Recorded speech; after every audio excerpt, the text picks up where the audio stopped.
Well, certainly love the enthusiasm in the room, and I think today we're going to have lots to be enthusiastic about. Good morning. My name is Ben Golub, and I'm proud to serve as the president of the Jewish Community Relations Council of New York. Yay. Yay. On behalf of past President Ron Wiener, Janice Shorenstein, the chair of the board, Cheryl Fishbein, our officers and board directors, CEO Gideon Taylor, and all of our staff, it is our pleasure to welcome you to the first in-person Congressional breakfast in 3 years. We are grateful to UJ Federation of New York for continuing a decades-long tradition of hosting JCRC's signature event, and we also want to express our deepest gratitude to Craig Newmark Philanthropies for sponsoring the breakfast. Craig? Shout out for Craig. We greatly appreciate your support and continued friendship. This breakfast is one of the most important events on the New York Jewish community's calendar. We bring together Jewish community leaders from New York City, Long Island, Westchester, and many of our diverse allies to hear from our members of Congress. We articulate the foremost items on our agenda as expressed in the focus on communal priorities that are elected, that we produce at the partnership with UJA Federation, and we listen to our elected representatives share theirs. We New Yorkers are blessed with an exceptionally informed and dynamic congressional delegation. They consistently provide crucial national leadership on Capitol Hill on issues of concerns to all New Yorkers and also for the Jewish community. This morning provides us with a unique opportunity to personally hear their perspectives. In an increasingly adversarial climate, our approach to combating anti-Semitism and all forms of hate and bias is multidimensional. We build societal partnerships. We strengthen security.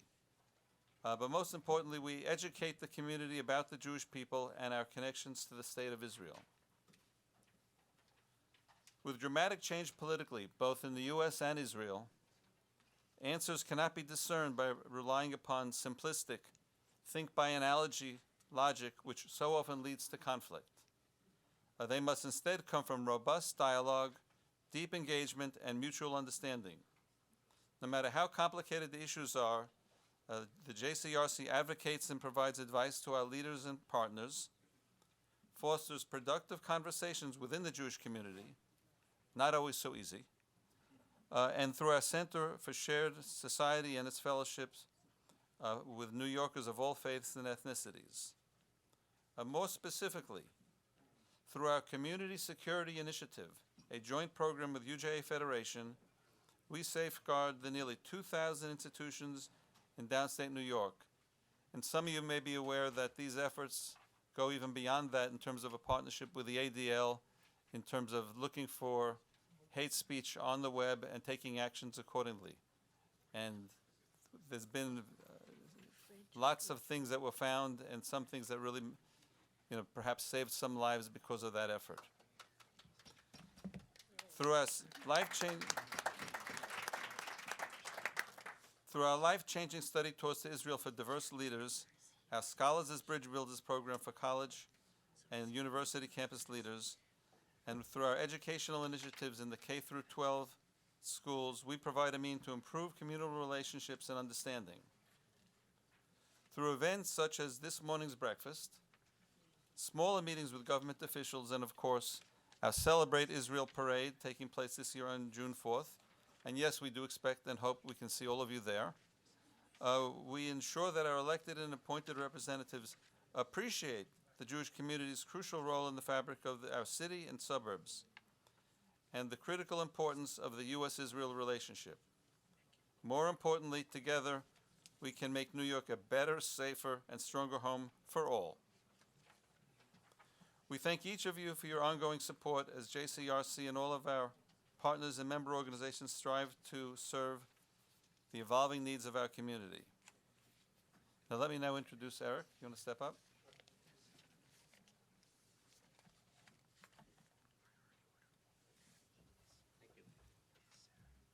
Let me introduce our closest partner of all, which is UJA Federation.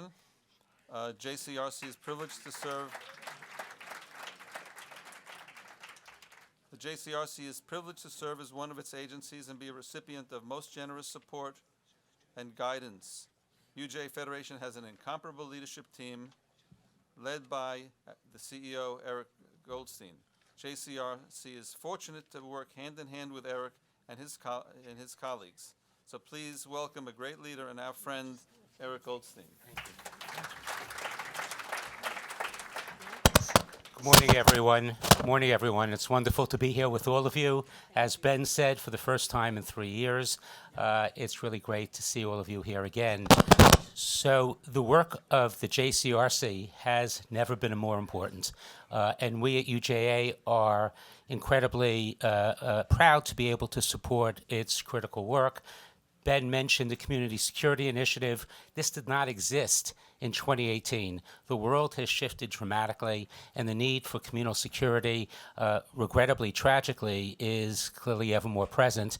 As Ben mentioned, in November, our Community Security Initiative joint initiative, led by Mitch Silber, the former head of NYPD Intelligence, found a tweet that immediately went to FBI and NYPD, resulting in the apprehension of 2 men with guns, ammunition, a swastika, and a knife on the way to local synagogues. It shows you the critical importance of these initiatives, and we're grateful to partner with JCRC on this. But it can't simply be about security. It can't simply be about defense. We can't be defined by seeking to secure and protect ourselves, which is why this room is so important. We have to build bridges across community. We have to understand each other. In order for us to be strong, we need to come together. And that's why the work of the JCRC is so, so critical in this moment. Philanthropy can only go so far. We're grateful to all the electeds, the public officials in this room for the incredible work you do day in and day out. There are so many challenges, but also opportunities in our great city, and we need to come together to help tackle them in a united way. Again, grateful to the JCRC for all of it does, and thank you so much for being here this morning.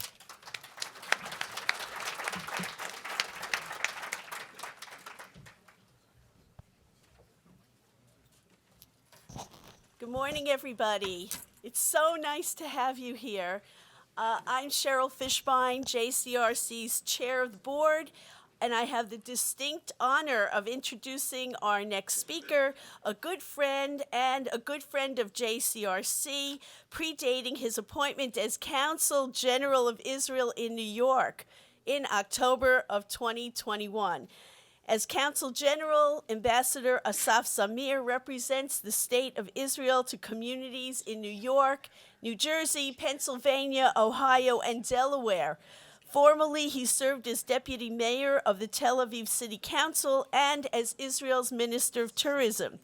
JCRC partners with the consulate on dozens of initiatives, reaffirming the strong bond between Israel and New York, including the annual Celebrate Israel Parade up Fifth Avenue, which will take place this year on Sunday, June 1st. All of you, please make it your business to be there. We're looking forward to marching with you. It's June 4th. Yeah. It's my honor to introduce the ambassador to bring greetings from the state of Israel. Please welcome Ambassador Asaf Zamir.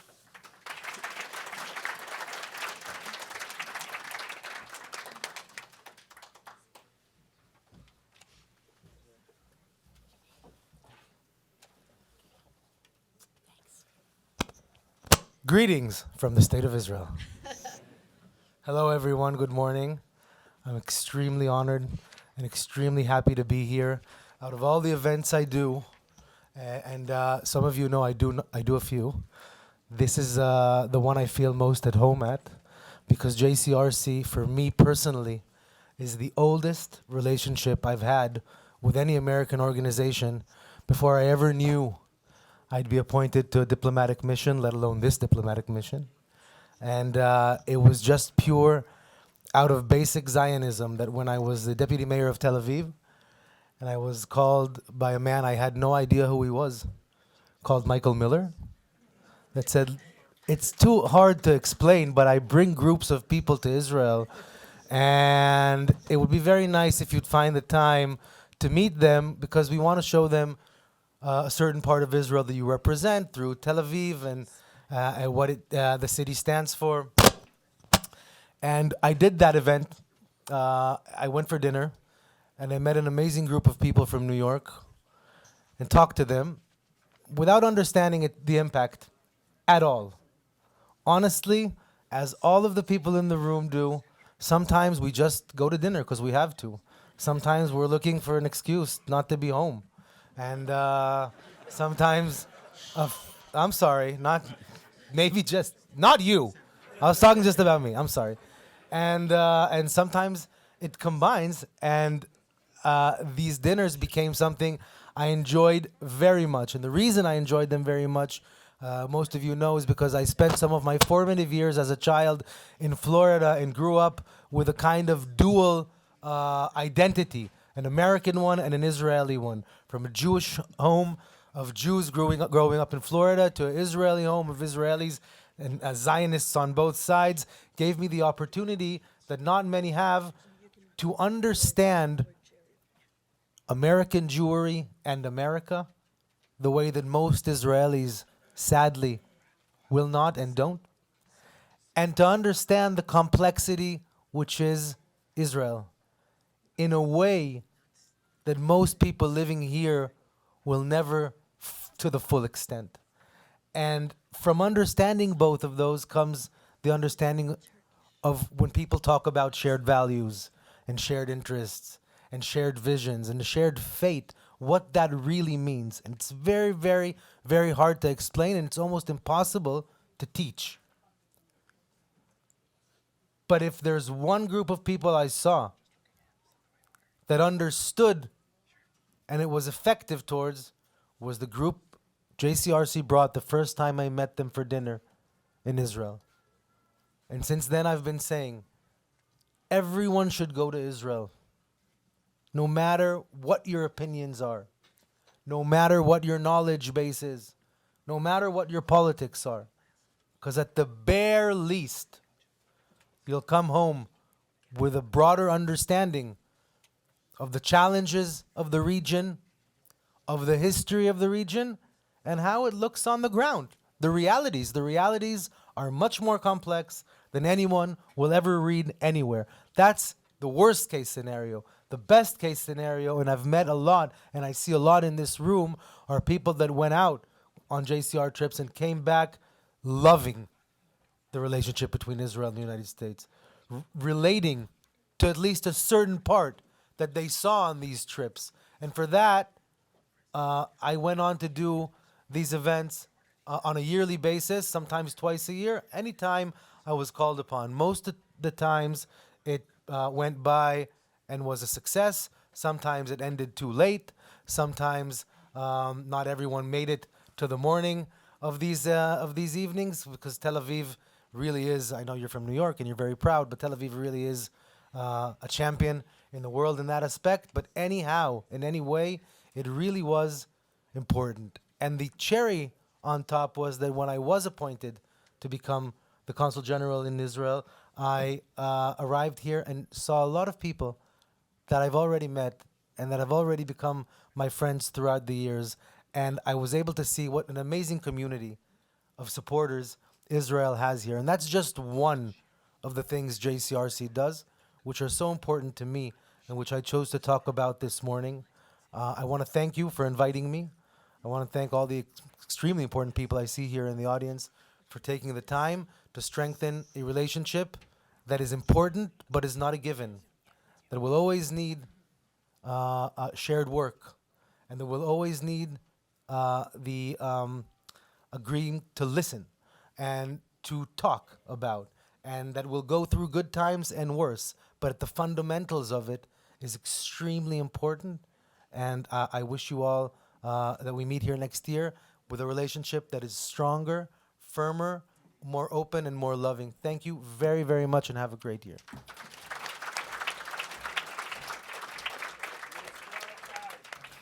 Thank you. It is wonderful to see this incredible room packed. First time after COVID that we have a chance to be together.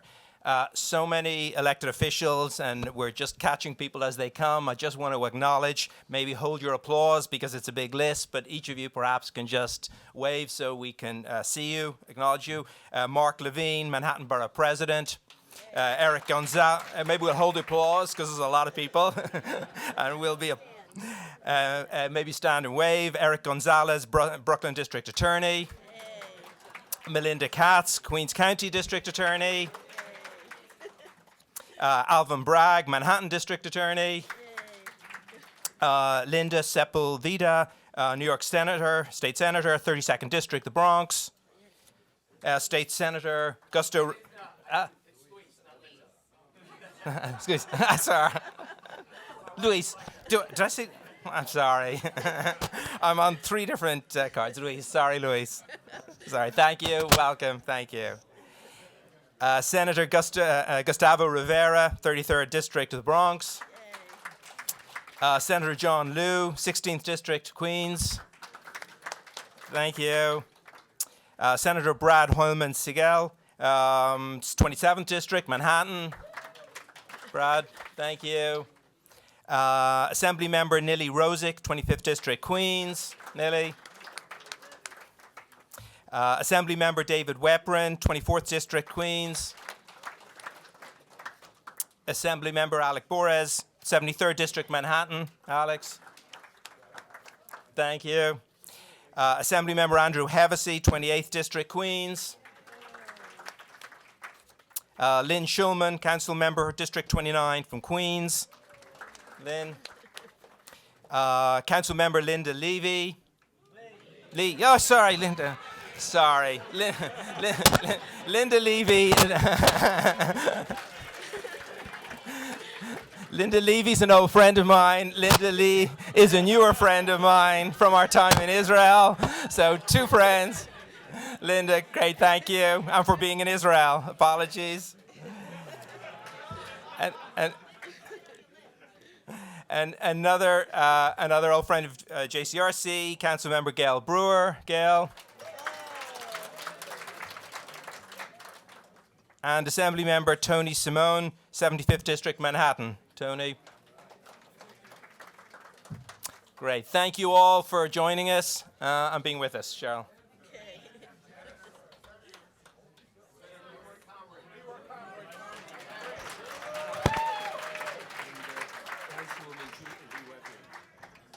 He said David.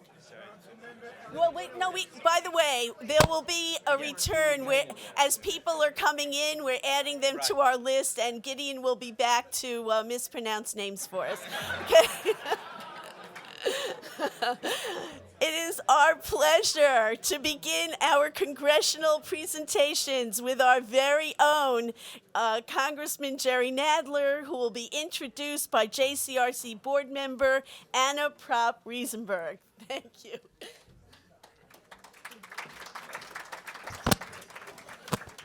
Hello, my name is Anna Riesenberg, and I'm a member of the JCRC New York board.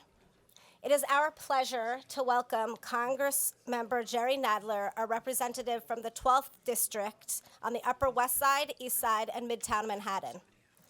Congressman Nadler is the ranking Democratic member on the House Judiciary Committee, the dean of the unofficial Congressional Jewish Caucus, and the dean of the New York Congressional Delegation. Please welcome Congressman Jerry Nadler.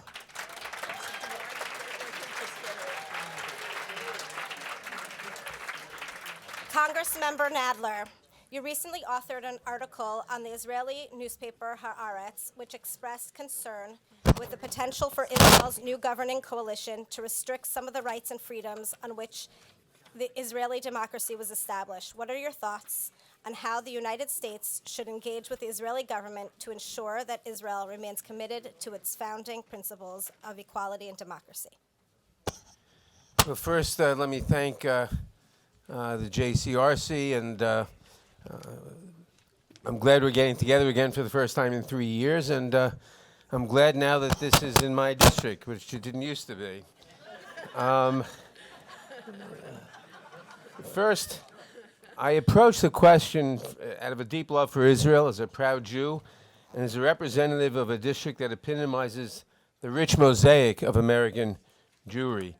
As I wrote in that op-ed, for me, Israel is an essential element of my identity. I know everybody here, I assume, shares that love as well. I also approach this question out of deep appreciation for our democratic system. As we've learned in the United States, it is not something we can take for granted. I have witnessed the value of democratic institutions in safeguarding the rule of law, and this fight to protect and defend democracy drives my work on every issue about which I'm passionate, including the U.S.-Israel relationship, and obviously including my work on the Judiciary Committee. The United States has a commitment to advancing our shared values and strengthening Israel's position as a secure Jewish and democratic state. Several of the policies and proposals coming out of the governing coalition, the new governing coalition in Israel, are very distressing. As I noted in that op-ed, I'm particularly concerned with the reported plans to undermine the judiciary and the system of checks and balances, which is fundamental to a functioning democracy. And I know the Biden administration is concerned as well. I understand that Secretary Blinken, during his trip to Israel last week, brought up these issues to the Prime Minister. Perhaps most importantly, the American Jewish community is raising concerns. 169 Jewish leaders, including, I'm sure, some of those here, signed on to a statement voicing opposition to anti-democratic, anti-religious pluralism laws. These include modifications of the law of return to change the status quo in conversions to Judaism so that only ultra-Orthodox conversions will be recognized for the law of return, and calls by ultra-Orthodox coalition members to outlaw non-Orthodox prayer at the Western Wall. They join with hundreds of thousands of Israeli citizens who are peacefully protesting across Israel. These diverse voices from the administration, from Congress, from religious and lay leaders help to reinforce the importance of the U.S.-Israel relationship and our alliance, which is rooted in high democratic principles. But that alliance is endangered, will be endangered, if democratic principles are not adhered to. We should continue to engage at all levels and continue to make clear that democracy here in the United States and in Israel is something that we will fight for.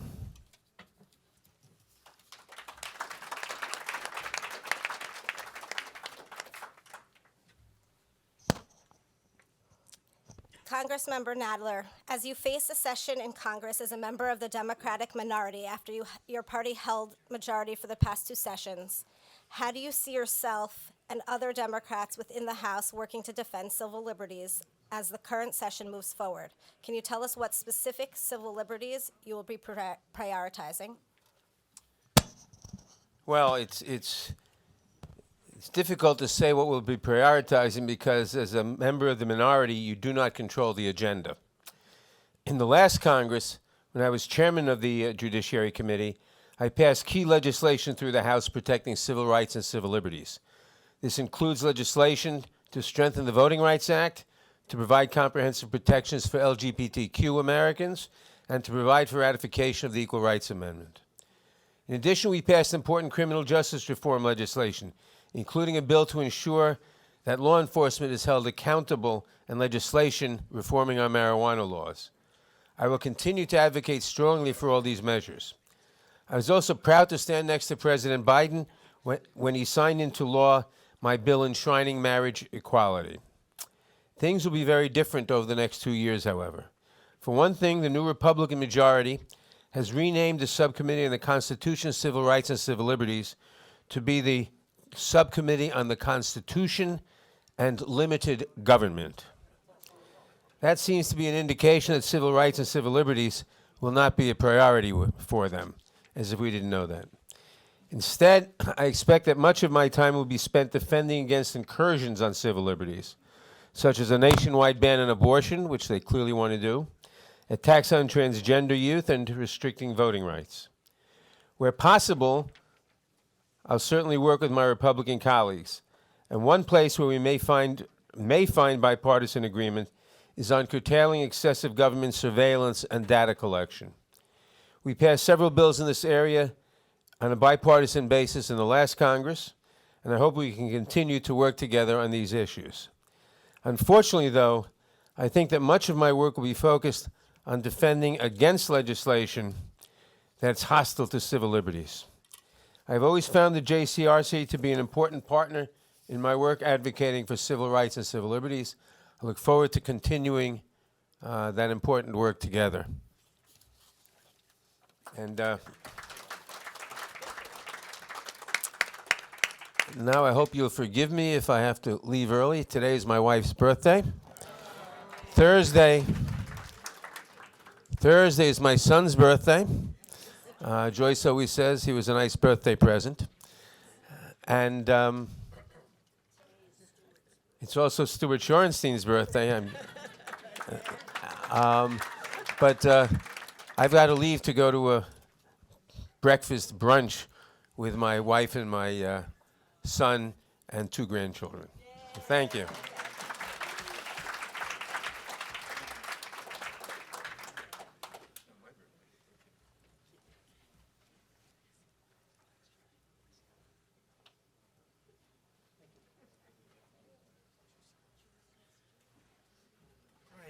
And we've been joined in the meantime by a number of other elected officials who I will try and do better with.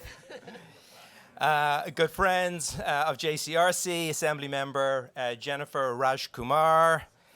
Jennifer. Assemblyman Alec Brook-Krasny. Alec. Assemblyman Dan Rosenthal. Dan. Council Member Selvina Brooks Powers. Selvina. The Council Member Eric Dinowitz, Chair of the Jewish Caucus. Eric. And Commissioner of the New York City Planning Commission, David Gold. Great. Thank you all. And we will acknowledge more folks as we go through the program. I'm going to take the liberty here of asking a question to our next guest and welcoming our next guest. Representative of New York's 8th District, which includes parts of Brooklyn and Queens. We are very, very proud to welcome a long-time friend of JCRC, the newly instated House Democratic leader and the highest-ranking Democrat in the House of Representatives. Please welcome Congressman Hakeem Jeffries.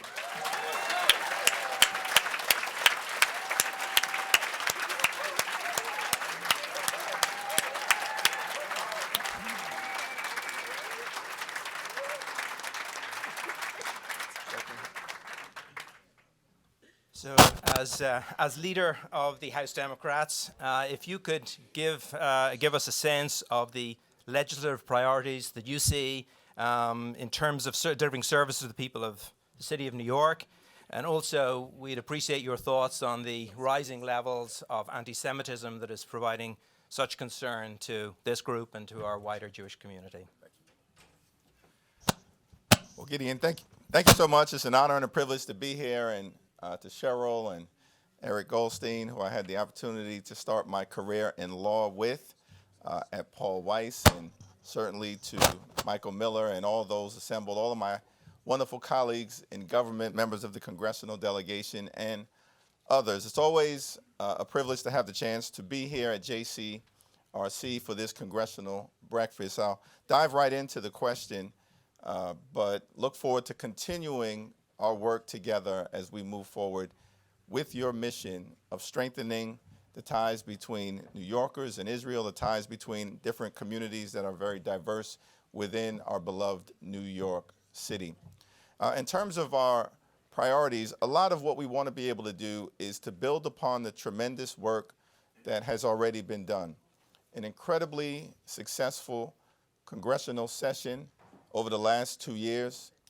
The American Rescue Plan, saving the economy from a deep recession, shots in arms, money in pockets, kids back in school, Infrastructure Investment and Jobs Act, creating, moving forward, millions of good-paying jobs, helping to provide the resources to fix our crumbling bridges, roads, tunnels, our airports, our sewer and water system, our mass transportation systems, try to ensure high-speed internet access in every single community, gun safety legislation, for the first time in 30 years that will save lives.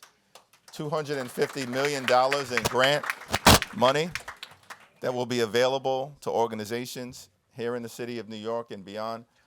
More than $500 million in grant money to address the mental health crisis that exists throughout the United States of America. The CHIPS and Science Act to bring domestic manufacturing jobs back home to the United States of America and invest in providing our young people with the science, technology, engineering, and mathematics skills to succeed in the 21st century economy. And then, of course, the Inflation Reduction Act dealing with the climate crisis, healthcare, as well as driving down the high price of life-saving prescription drugs. I outline all of that to say these pieces of legislation have been passed, but now we have to make sure that they are implemented. And in implementing them, we've got to make sure that New York City, that every community in New York City receives its fair share so that the promises of these bills are brought to life.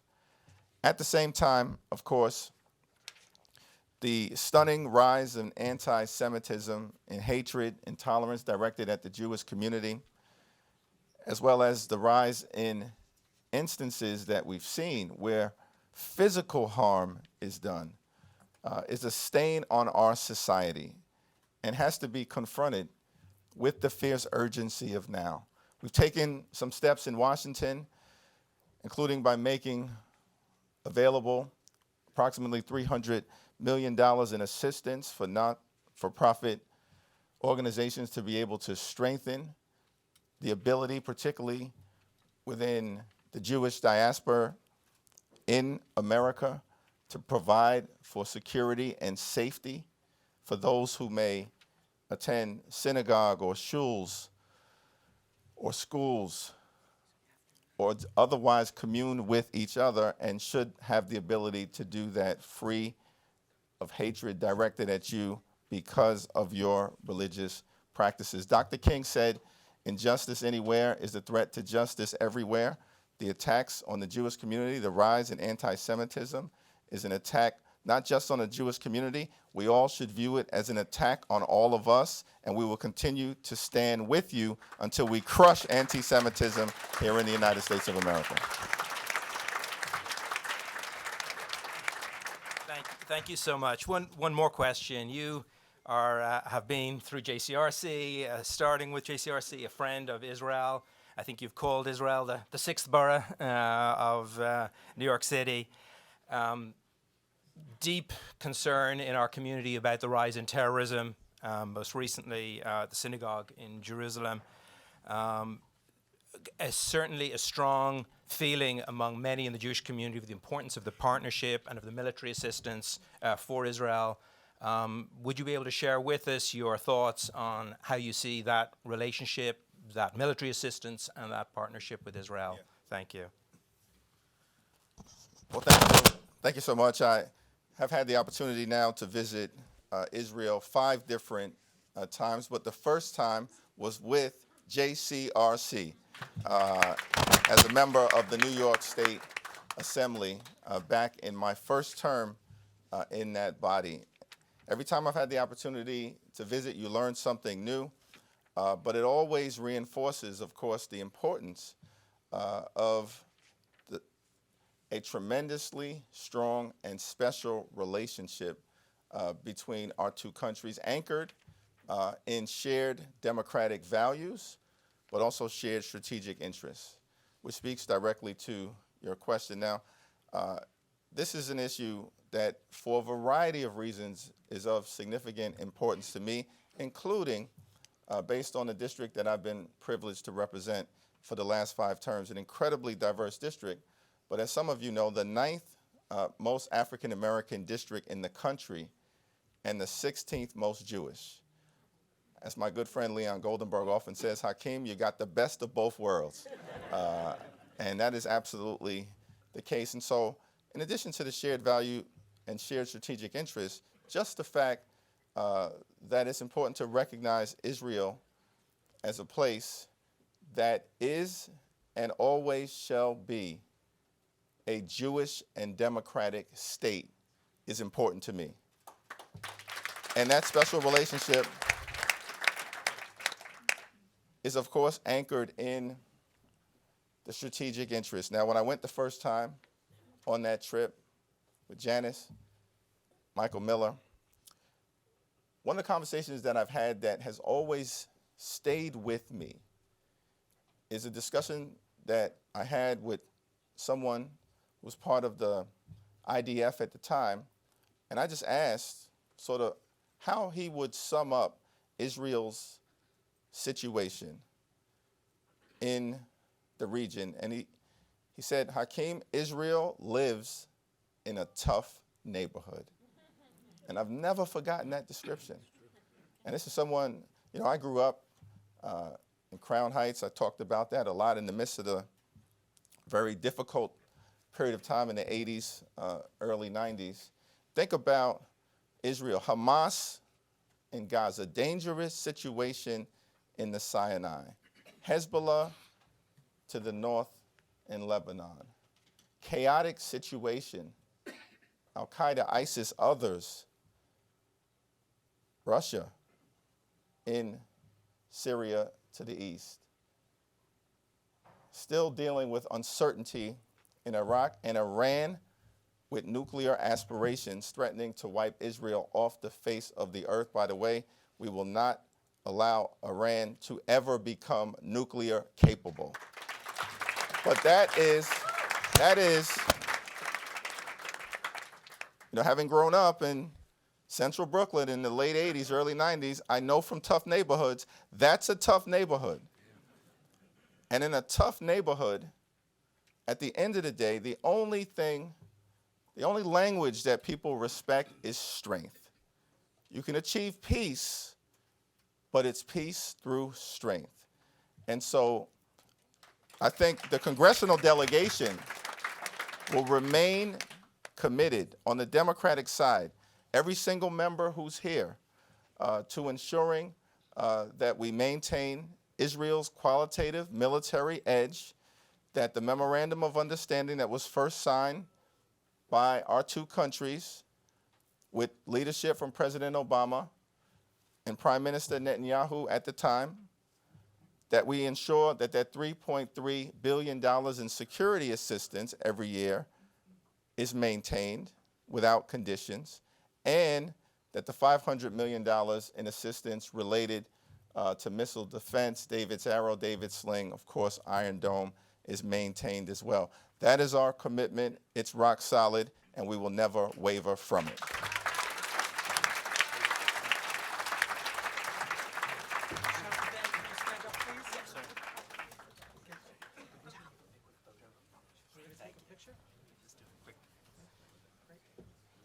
Take a break 1 second.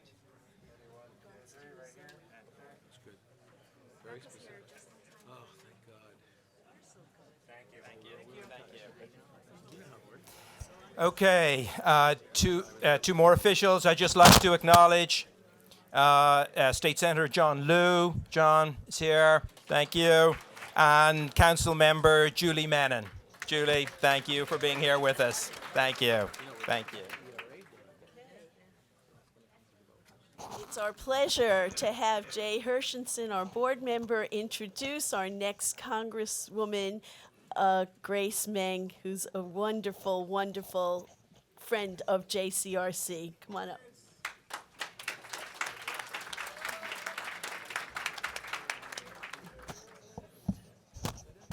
Good morning. Can everybody take their seats, please? Thank you very much. As Cheryl indicated, my name is Jay Hershenson. I am a longtime and proud member of the JCRC board. Thank you. I am here with my incredible wife of 29 years, Assemblywoman Rebecca Seawright. It is a very special honor to introduce Congress Member Extraordinaire Grace Meng. Let's give her a great round of applause. She is our representative from New York's 6th District in Central Queens. Congressmember Meng serves on the House Appropriations Committee and its subcommittees on Commerce, Justice, Science, and related agencies, as well as Homeland Security. The Congress member is first vice chair of the Congressional Asian Pacific American Caucus, as well, and please listen to this, she's the co-chair of the House Bipartisan Task Force for Combating Anti-Semitism.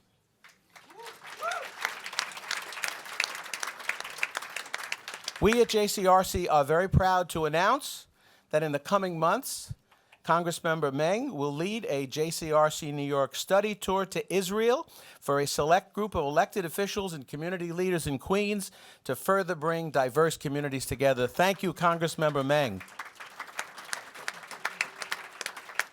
So, first question, Congressmember Meng. As chair of the House Bipartisan Task Force for Combating Anti-Semitism, you have stood side by side with Jewish leaders and leaders of all faiths condemning acts of hate. And we have stood shoulder to shoulder with you in opposition to the distressing increase in anti-Asian and anti-Asian American hate. As you know, anti-Semitism and anti-Asian hate and all kinds of hate in our city, state, and nation are very much on the rise. Can you please share with us plans for Congress to address these resurgent acts of hate?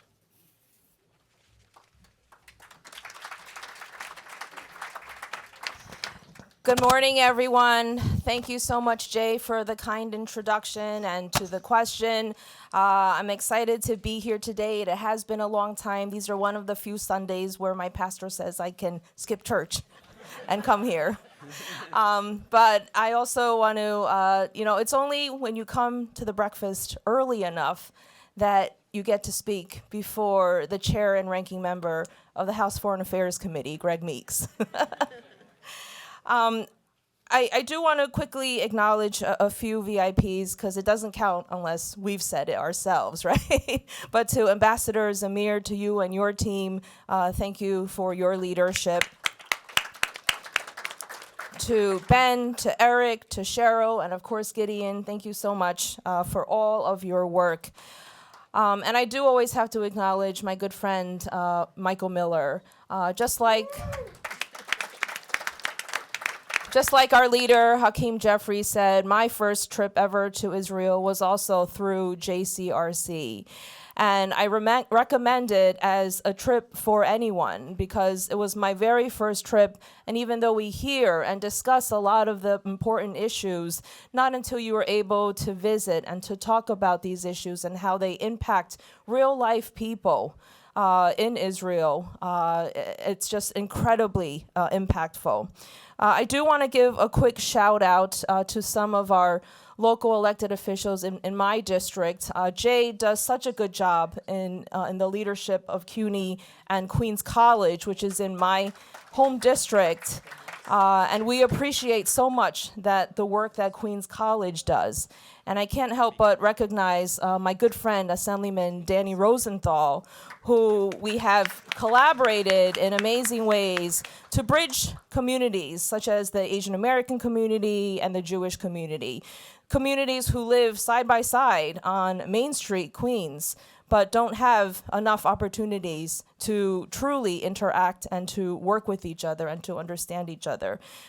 Being that it is an odd year, I will acknowledge some of my city council members, and I'm sorry if I forget some of you, and just to compliment them and to tell you all how much I love them and how much we want to continue serving with them. Some of the folks who I believe are in the room and who borderline my district, so if I forget someone, don't get mad. Lynn Shulman, Linda Lee, or Linda Levy, Melinda Katz, our DA, Jim Gennaro, and Selvina. I think we overlap a little bit. So these are just for my Queens buddies, so forgive me. Otherwise, we'd be here all day. But back to your question. I do want to say the past few years have been especially difficult. It's been difficult for the Asian American community as we have witnessed a surge in hate crimes, bias incidents, from verbal to physical attacks. And I do want to take this moment to say thank you to our Jewish community, because it was our Jewish allies, national, here at JCRC and here in New York, that from the very beginning stood strong with us, held our hands, showed up at our events, comforted us, and literally shared words of advice as we pieced together legislation that President Biden signed, the Hate Crimes Act. This is legislation that, while oftentimes it's talked about as helping the Asian community, it actually helps all communities, and it helps us combat anti-Semitism. Some of the words that Jewish leaders across the country shared with me as we pieced together this bill was that we don't always have enough statistics. There are many law enforcement agencies around the country that even as recent as last year said that no hate crimes happened in their city or in their jurisdiction. And so we need to make sure that we are able to measure a problem before we're able to mend it. Without data, without statistics, it becomes very hard to kind of detect and figure out what we need and where. And so that is just one example. This is something that provides more guidance for law enforcement. It helps create multilingual hotlines, multiple educational tools to help us combat hate and to help us combat anti-Semitism. I'm really grateful for the opportunity to co-chair this bipartisan task force on anti-Semitism because this is a bipartisan issue. We have Republican colleagues who are in the room here today of mine and Democratic colleagues. And this is not something that should ever be treated as a political football. And so we will do everything we can. This task force, some of who members are Chris Smith, Kathy Manning, Brian Fitzpatrick, and others. We have been working very diligently. I'll tell you that freshman or sophomore Kathy Manning really puts us to work. We meet almost every week with anyone from the Biden administration, who I will commend for taking this issue so seriously. We work very closely with people like Ambassador Lipstadt, with Shelley Greenspan, who came to our district to talk to our constituents, and of course the second gentleman, Doug Emhoff, on how we have tangible ways to take action to combat anti-Semitism. But it is very important that we speak up. We cannot only speak up when it's hate aimed at our community, we have to speak up when hate is directed at every community. So we will continue to ramp up those efforts. Sorry, I went too long. One final question, and this is a critically important one, so please listen carefully. Congressmember Meng, you have said that, quote, peace in the Middle East cannot come from inside bomb shelters, but rather from the ability of both Israelis and Palestinians to live free from fear, with dignity, and the ability to thrive, not to just survive, unquote. As we face a new year with new violence and terror attacks, how can Congress play a more prominent role in working towards a two-state solution to resolve this conflict? Thank you, Jay, for that important question. And at first, I want to acknowledge two of my previous chairpersons. I've had the good fortune of having very good teachers since my first days in Congress. My first committee that I sat on was the House Foreign Affairs Committee, and Elliot Engel was my chair. And later on, I was lucky enough to become a member of the Appropriations Committee and still am, but my teacher and the person that I say always who I want to be when I grow up is Nita Lowey. We've been able to work through our Appropriations Subcommittee on State and Foreign Operations to support more and more people-to-people reconciliation activities. Activities and opportunities to facilitate dialogue and cooperation between both the Jewish people and the Palestinians, between the Arabs and the Jews who live side by side in Israel, which a lot of people don't realize. we are trying to find common ground through amazing programs that were created by Nita Lowy, and this is a huge part of her legacy. And every time I talk to her, she says, "You better take care of that MEPA funding." She gives me homework. But to find common ground, common areas of agreement like economic development, access to healthcare, education are ways that we can bridge these gaps, bridge these relationships, and create more opportunities for people on the ground. And so this is something that we are seeing and working with the Biden administration to be able to create opportunities and opportunities for investment on the ground between the communities. So there's a lot more work to be done. This is something that is relatively new, but in Congress, this is something that has been a priority for us on both sides of the aisle.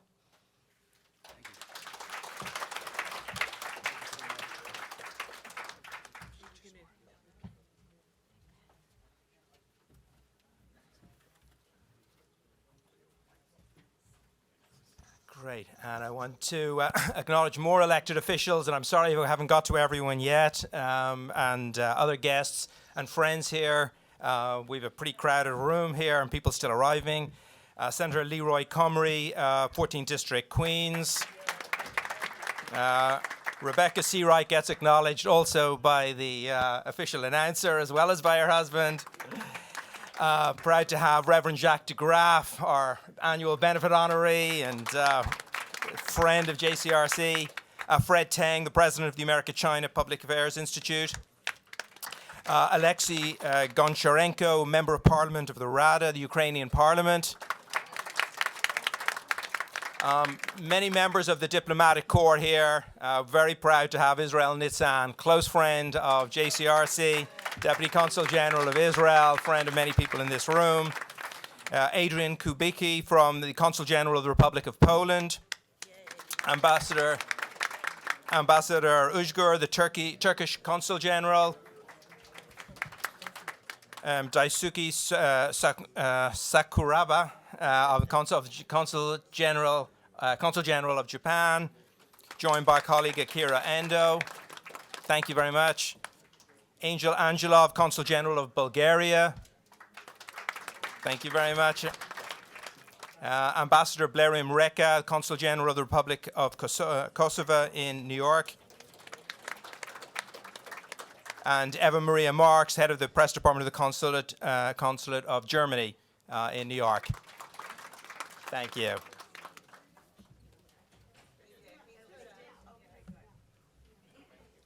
More to come. Our board member, Eric Rechtschaffen, will be introducing Congressman Lawler. Thank you very much. Hello, my name is Eric Rechtschaffen, and I'm a member of the board member of the Jewish Community Relations Council of New York. I'm pleased to introduce Congressman Mike Lawler, representative of New York's 17th District in Rockland County, Putnam County, and portions of Westchester and Dutchess counties. Congressman Lawler serves on the Financial Services Committee and on the Foreign Affairs Committee, as well as the subcommittees on Capital Markets and Housing and Insurance. He is a member of the Main Street Caucus, Republican Governance Group, Education, Opportunity, and Innovation Caucus, and the House Republican Israel Caucus, among others. Please welcome Congressman Michael Lawler.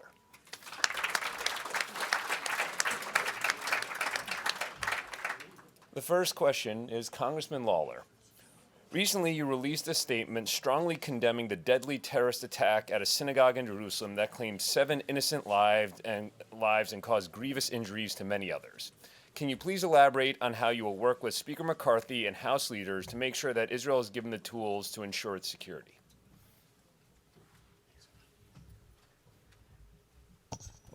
Thank you, Eric, and thank you to the JCRC. I think I may be the only Republican elected official in the room, so don't go too hard on me today. But it's good. We have 2? Oh, that's right. Alec, good to see you.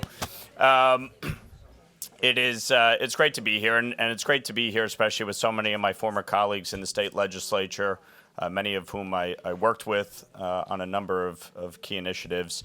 I especially want to recognize Nili Rozic. I was very happy to work with her over the last 2 years during my time in the Assembly on critical legislation to move it through the Education Committee to ensure that the State Education Department was conducting a study to make sure that the Holocaust was being taught in our schools and how it was being taught.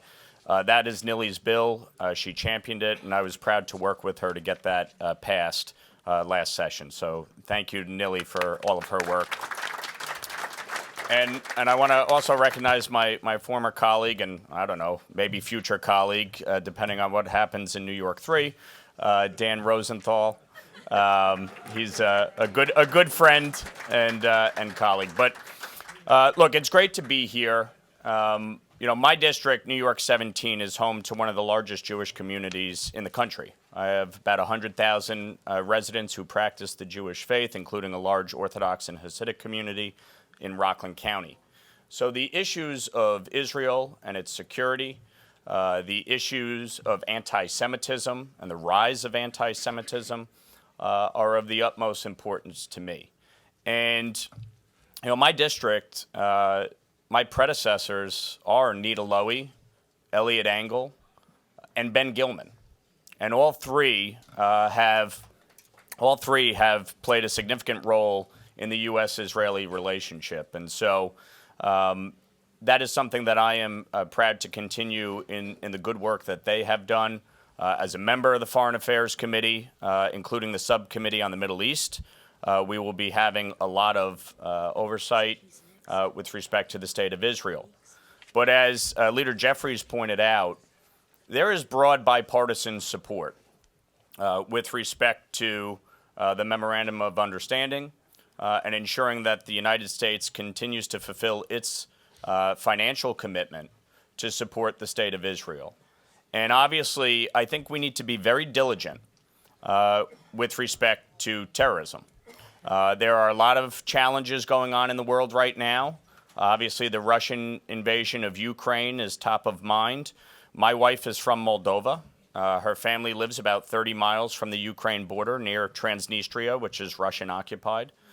So the situation in Ukraine is certainly, on a personal level, something that I am very focused on. But I think we need to make sure that we remain vigilant when it comes to terrorism. And Israel is still in the center of a very volatile area. And when we see terrorist attack like we saw at the synagogue, it is deeply disconcerting. And so it is critical that the United States not only continue to fund its $3.3 billion annual obligation and the $500 million for missile defense and the Iron Dome, but it is critical that we continue to partner with the Israeli government, that we continue to foster that relationship. The Abraham Accords were critical towards helping bring about more stability and more peace in the Middle East. We need to continue to focus our efforts on that. I was opposed to the Iran nuclear deal then. I'm opposed to it now. I think we need to be very resolute in that. But we have an obligation, and it is not just in terms of ensuring the safety and security of Israel, but obviously our own security. Israel is our greatest ally, and we need to continue to foster that relationship and make sure that we are there to support the State of Israel and their defense needs. So we will absolutely continue to do that.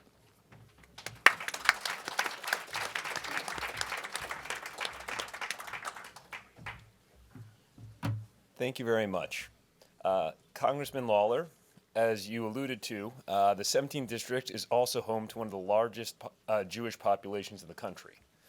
Town meetings in Rockland County have in the past included residents using anti-Semitic statements, which you have vocally condemned. In fact, our Community Security Initiative, which was created to serve the 5 boroughs, Long Island and Westchester, expanded to include a regional security manager to help protect Jewish institutions in Rockland County. As a newly elected member of Congress, what new strategies will you employ to address the rise of anti-Semitism in your district and nationwide? I think it's a critically important question. A recent study showed that 99% of anti-Semitic hate crimes are not prosecuted. And that is deeply disconcerting. In Rockland County, we have had not just anti-Semitic words used, but acts of hatred and violence where an individual was stabbed to death during a Hanukkah celebration just a few years ago in Muncie, in my district. And so it is critically important on multiple fronts that we confront the scourge of anti-Semitism. We must confront it on social media. We must confront it in town hall meetings and even on the floor of Congress. And I think when you see leaders in our community who use anti-Semitic words or tropes, they need to be held accountable for that. Because those words, those actions impact everybody. And it puts people in harm's way. And so that is something that I believe very strongly we have an obligation as elected officials to call it out when it happens, wherever it happens, by whomever commits it, in whatever party. And it's something that we all have an obligation to do. In Rockland, we have had challenges. We have a large and growing Orthodox and Hasidic community. There's been a lot of consternation and fighting over development, and that has led to a lot of conflict. And what I have tried to do as an elected official is to bring the temperature down. You focus on the substance of issues, and certainly, within communities, people will talk and decide what is the best direction within that community, whether it's on issues of development or otherwise. But you cannot ever tolerate the use of anti-Semitic rhetoric or language that harms the community writ large. The second thing is with respect to education. And that's part of the reason that I fought like I did in the Education Committee to help shepherd Nilly's bill through, despite objection by the chair of the committee. We need to educate our children. And we need to make sure that they understand our history and that they understand what will not be tolerated. But beyond that, I think it's also important when we talk about anti-Semitism to respect the right of parents, to educate their children how they see fit. And what I mean by that is this: we must respect school choice and the right of parents to give their children a yeshiva education. And I think that in New York State in particular, we have seen over the last year a move to go after yeshiva education and to really try to undermine the pinnings of religious education. And so I will continue to push back against that because I think parents have a right to educate their children how they see fit. And a yeshiva education is part of that. The last thing I would say is, obviously, from a security perspective, we need to be working with our local municipalities, local law enforcement. We need to ramp up, the technology that is used. One of the things that helped catch the murderer who committed the stabbing in Muncie was the use of license plate readers. And so we have increased the use of license plate readers in and around Rockland County to help catch people who may have committed an offense and be able to bring a swift justice to that. But obviously we need to make sure that we are using both technology and law enforcement capabilities to protect our yeshivas, to protect our shuls, to make sure that people are safe as they practice their Jewish faith and any faith that they may practice. That's critically important. So we will continue to work together to do that. Thank you. Thank you. Great. I'd like to acknowledge some more friends of JCRC here today.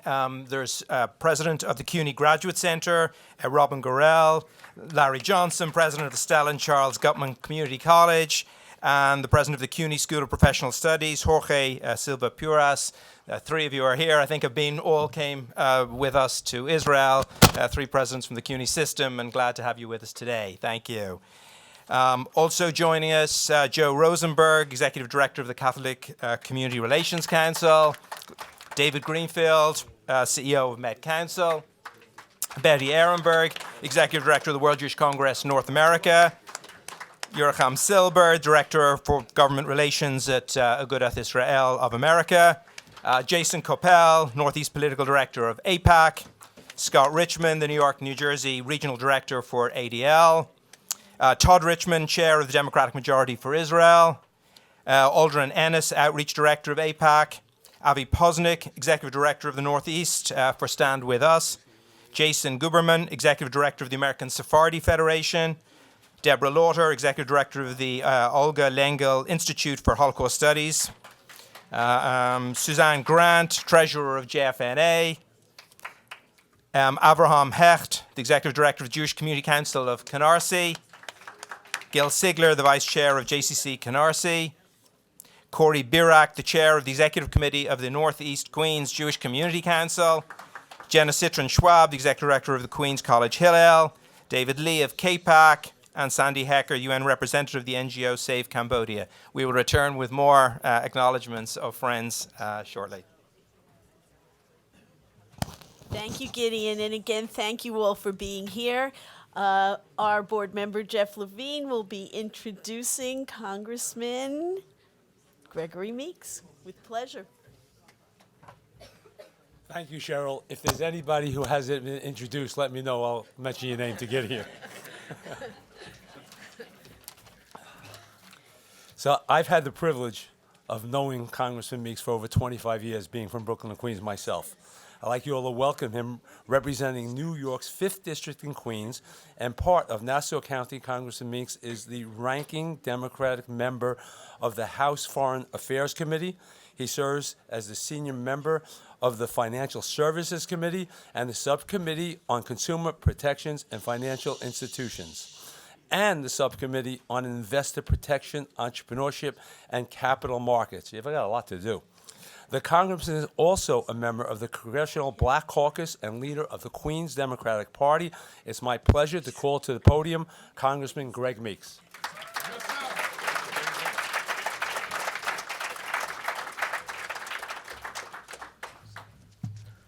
Good morning. You know, somehow every time that I come here, I just feel at home. Yes. It is so good to be here with so many friends. And as Alan indicated, as Jeff indicated, I should say, 25 years. Today actually is the 25th year of me being elected to the day that I was sworn in as a member of Congress in a special election. And Jeff and his wife had me at their home at that particular time, so it's more than appropriate for him to introduce me today. Plus, his wife is now an ambassador in Portugal, and me being head of the ranking Democrat on the Foreign Affairs Committee. I'll be the head again in 2 years. But it is important that I acknowledge him and his wife. And then also, as being the chair of the Queens Democratic Organization, I can't let Grace Min go without talking. I got to talk about all of the legislators from Queens County. And I want to appreciate them very, very much. You know, when I look at, who's in my district and working very hard, and individuals that I see, and I saw, and people keep talking about Dan Rosenthal over there. Dan, and I'm singling him out because he kind of emphasizes why I feel comfortable. because I know that without our partnership between the black and Jewish community, I probably would not be standing here. And Dan has done that, working across the lines, working with me as we move across Queens County, pulling communities together. And Senator Leroy Comrie is another individual who has,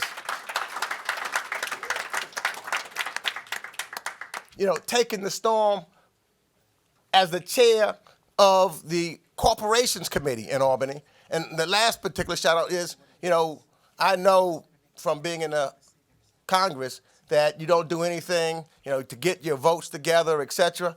And I know in the city council, we got a person that they call the whip, to whip votes and get them together. And she does such a great job. Savinia Brooks Powers, let me say thank you to you.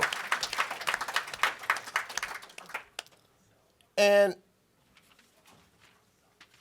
I feel particularly blessed, and because of the situation and the seat that I sit in.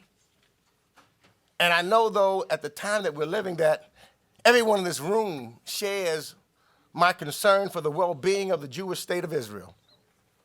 Recent events highlight the dangers Israel faces every single day.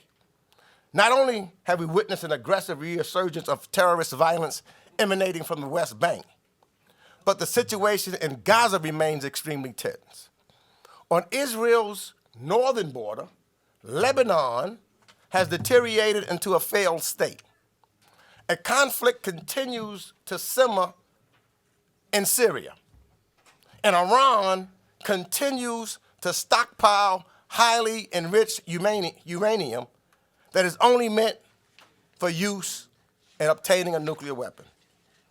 And because of all of this, it made me have to reflect back on what we were able to do in the last 2 years when I served as chairman of the committee, and things of which I am extremely proud of.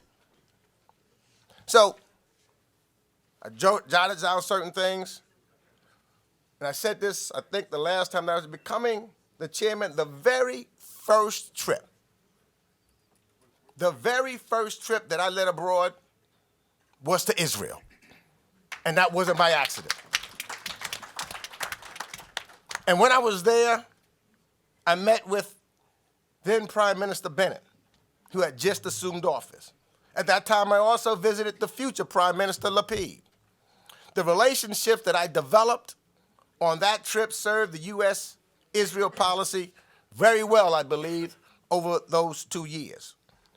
We worked in the 117th Congress. Not only did we assure Israel receive the security and support it requires under the MOU, but we also managed to provide an additional $1 billion in supplemental funding for Israel's life-saving Iron Dome system.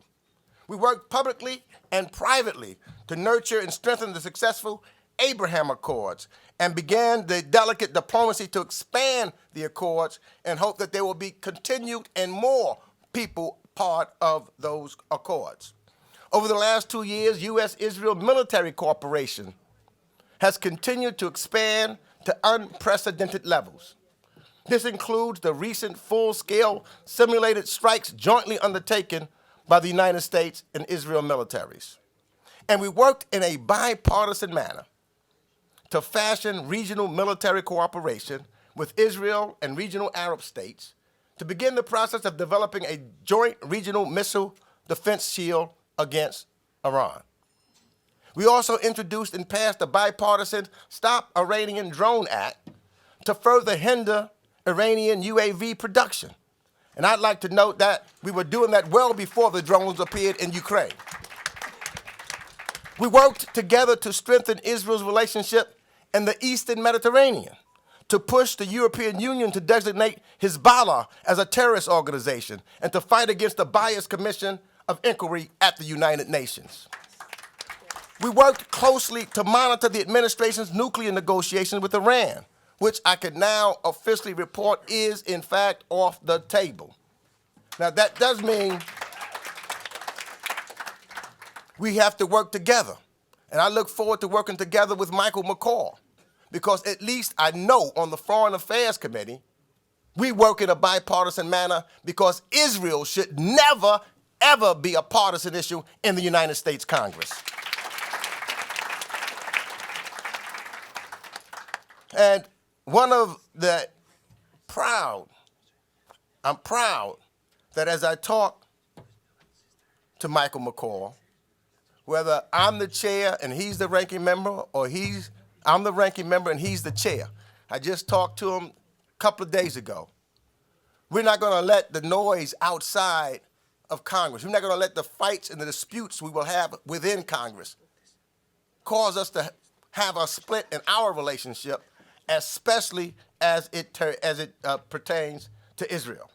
So we will minimize partisan differences on the House Foreign Affairs Committee, especially as it pertains to Israel. And lastly, what I just want to, the Abraham Accords becomes really, really important. So I know I plan to work with Prime Minister Netanyahu's new government to jointly address our shared challenges, including the threat from Iran, and will continue to work to have a two-state solution and oppose policies that make us less likely to achieve that goal or that endanger our mutual interests and values. Let me close with this. Look, I proudly, and I know Michael Biller, I've got to give him a shout out before I leave here. We call it Miller Time.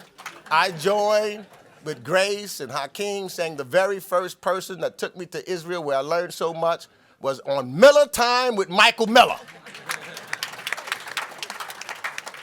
And I enjoy the relationship because we talk back and forth. In fact, I call him not my friend, but my brother. And Miller Time is important to me because what it taught me was the words, of course, of Dr. King, who said, it is always the right time to do the right thing.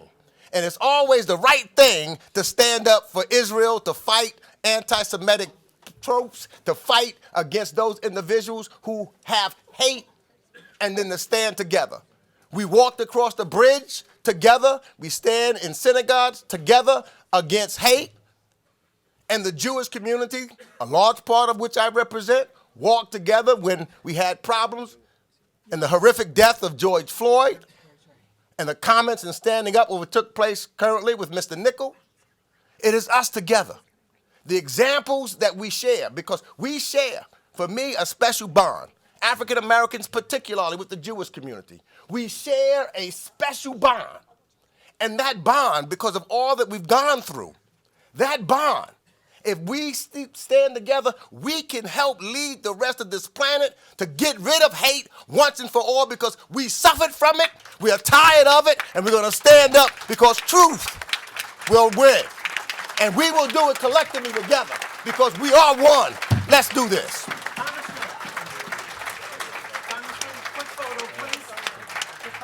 No question? No.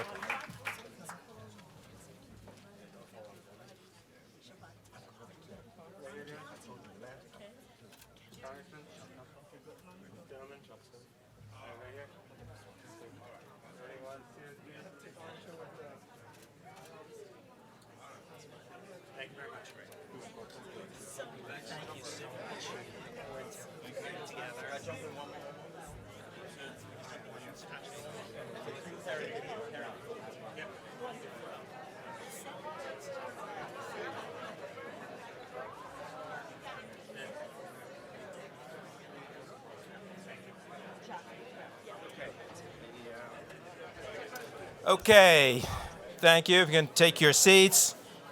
We're going to be joined in a moment by the Majority Leader. If you can take your seats, please. Okay, we have been joined by the Majority Leader. Please take your seats. Thank you.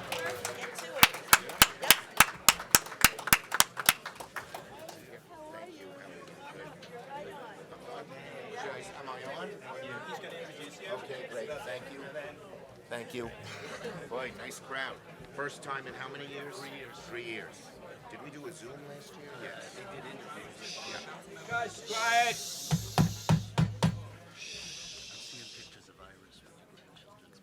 For over 4 decades in public service, U.S. Senate Majority Leader Charles Schumer has built a solid reputation as a leader in finding common sense solutions to national issues and is a tireless fighter for New York. As a result of his hard work, intellect, and many abilities, his Democratic colleagues elected him as their leader 5 years ago. He has attended virtually every JCRC Congressional breakfast since his election to the House in 1980. It's my privilege to introduce and honor Senator Schumer.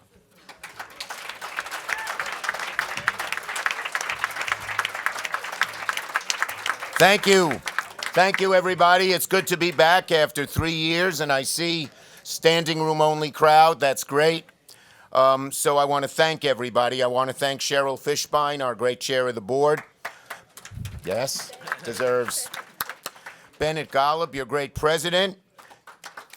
Gideon Taylor, executive vice president. And I don't see him here. I don't know if he's here, but Michael Miller, who, yes, he did. And he just, whether he's here or not, he deserves our undying thanks for what a great job he has done as JCRC leader for so long. Now, some things have changed since I last addressed JCRC at your annual breakfast. Okay?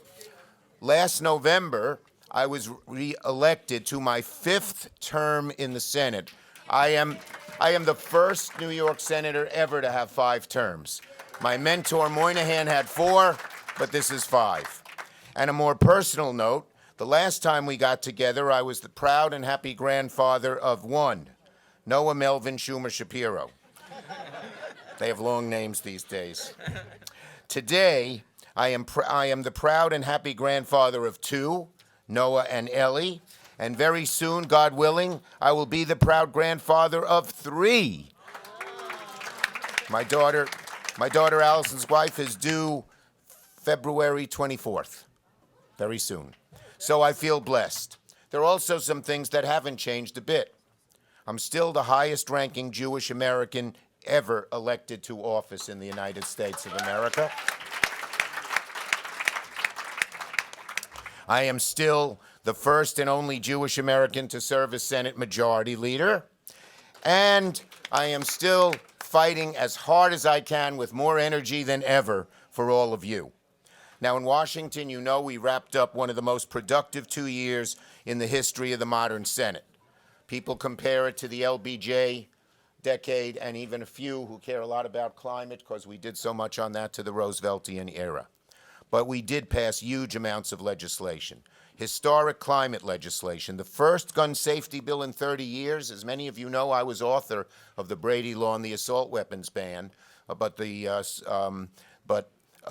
we couldn't get anything done because of intransigence, the power of the NRA, the lock they held on our opponents on the other side of the aisle. We got something done in a bipartisan way. We passed generational infrastructure bill, prescription drug reform, help for our veterans, billions for Ukraine, and so much more. And by the way, of the 7 major bills we passed, which were breathtaking, 6 were bipartisan. So the idea that we can't get things done in the Senate when it's you have close to 50-50, and of course now we have 51, is false. Certain things, climate, you can't get done. The Republican Party is in the hold of the oil companies. On guns, it's very hard. On the issue of choice, it's very hard. But on many you can. Many you can, and we did a whole lot of that. We also had a great deal of Jewish accomplishments that affect the Jewish community. And I take my responsibility as the first Jewish majority leader very, very seriously. So here are some of the things we did. In the midst of the pandemic, we delivered billions of dollars across the nation, as you know, to keep our schools running. All of our schools. I had to fight and make sure that our yeshivas and religious schools got money as well. They were suffering from COVID like everybody else, and to have them go under would have been a disaster. I was very proud to do that. Our schools got lots of money that they needed. Yeshivas, as you know, in my judgment, play an important role in our community, an important role in many of the lives of people here, And when they were knocked down from the pandemic, they, like all other schools, and we actually had the acquiescence of the public school community. As long as we didn't take money from them, they said it was fair to do. And we did. We had enough money to help everybody, so that was a good thing. Through the emergency, so we got those kinds of dollars, and it was very, very important. We also put places like synagogues and shuls, as well as, of course, churches and mosques and everything else, eligible for the PPP program. It was very, very important. Our religious institutions are sort of the lifeblood during a crisis. They help feed people. They help the elderly. They help do so much. And they were all going under. You know, for people, there were no contributions coming in during COVID. For those who had collection plates, there was no one there to put money in them. And so this was very bad. Third, this is something particularly for the religious community. We expanded the child tax credit, but originally it was only for 3 children. So I got a call from some of our leading rabbunim. They said, no one has 3 kids in our community. And we made him eligible for all children. And that helped tremendously as well. Okay, and of course on Israel, our record, the democratic record. One of my jobs as a Democratic leader is to keep our caucus, our Democratic caucus, pro-Israel, and it has been. And we had a great record. With a Democratic House and a Democratic Senate, we provided the most security assistance for Israel ever, more than at any time in our 75-year partnership, including $3.3 billion in security assistance with the MOU, an additional $500 million in addition, above the MOU. We're supposed to stay at the MOU. Everyone's happy with that, but we got an additional $500 million for missile defense to protect Israeli families from rocket attacks that bring death and destruction to civilians. We got tens of millions of dollars for energy, water, healthcare, and scientific research, particularly in the latter, to further strengthen cooperation across key sectors between America and Israel, including, and this one I'm very proud of, because Israel is a leader on cybersecurity. Our Defense Department depends, particularly on defensive, as offensive we're really quite good on our own, but on defensive, Israel helps us a great deal, and we established more dollars, millions more dollars, for U.S.-Israel cybersecurity cooperation, which helps both our country and Israel, and just basically the whole world. And in a top to all that, we got another $1 billion to replenish supplies for Iron Dome, which is what Israel requested and needed. So it was an unprecedented amount of security assistance for Israel. And we did it all with both parties working together side by side. And I've said this before. There are some who want to make Israel a partisan issue. That is very detrimental to Israel. Very detrimental to Israel. And I'm going to make this point. It's a little more partisan, but it needs to be said. When I was in the House and Senate, whenever we passed major Israel legislation, even when Democrats had huge majorities, we didn't need Republican votes, we always had the legislation be bipartisan. Under Trump, many of the Republicans just made it partisan. And the one that most sticks in my craw is this. I'll be quick about it. I helped write the legislation that said that Israel's embassy, that the American embassy should be in Yerushalayim. It belonged there, okay? In 2017, Trump's first year, he didn't do it. He was told, that it had needed a waiver. But in the second year, he did it. That's my legislation. I'm the highest-ranking Jewish elected official. They had an opening of the embassy in Israel. I was not invited, author of the legislation. And then 3 Republican senators went to the embassy and said the Jews have deserted Israel. The Democrats, rather, have deserted Israel. I don't care if you're a conservative Republican. You ought to be fighting against that, because that turns Israel into a partisan issue, which is extremely damaging. Okay? On Iron Dome, we got it done. Who was blocking it? Rand Paul. Not any Democrat, any of our 50, but we got it done. Also, one other issue. that I want to talk about before I conclude, and that is anti-Semitism and the NSGP. This started with Michael Miller and your group. Our synagogues, our yeshivas, and our Jewish institutions were being vandalized. There were anti-Semitic acts all over. And so we put together legislation called the Nonprofit Security Grant, and all of you know that it was needed. When the anti-Semitism is getting greater and greater, when bigotry is unleashed in America, it affects all of us. It affects the Asian community, it affects the black community, it affects the Hispanic community, and it affects the Jewish community, as well as the LGBTQ community. You cannot fence off bigotry. You cannot fence off bigotry. And so what have we found? Things like this. The poison is growing in America and New York, anti-Semitism. When a Jewish father and son in Staten Island are fired on with a BB gun because they had a kippahs on, when American synagogues and cemeteries are vandalized and defaced with the symbols of evil and words of hatred, when celebrities and athletes with big platforms, I can't root for the Nets anymore as long as Kyrie is on the Nets, okay?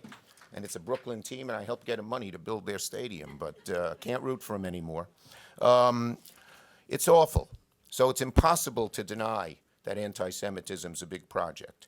So the Nonprofit Security Grant Program gives money to our religious institutions of all creeds, race creeds, or religions, actually, to protect themselves, for fencing, for cameras, for windows, and they can't hire people, but they can actually hire, now it's ruled, a security company to help patrol. And it's huge, and I have increased the funding every year. It started out with 90 in 2020, when Michael and JCRC and I worked to spread this throughout the country. It went to 180 in 2021, 250 in 2022, and now it's $305 million. And New York gets more than any other state, okay? If you're a member of a religious institution, they should apply. There's now $305 million more dollars. Okay, I'm going to conclude by telling you a personal story, which I don't think I've told here. I've sold a lot of them.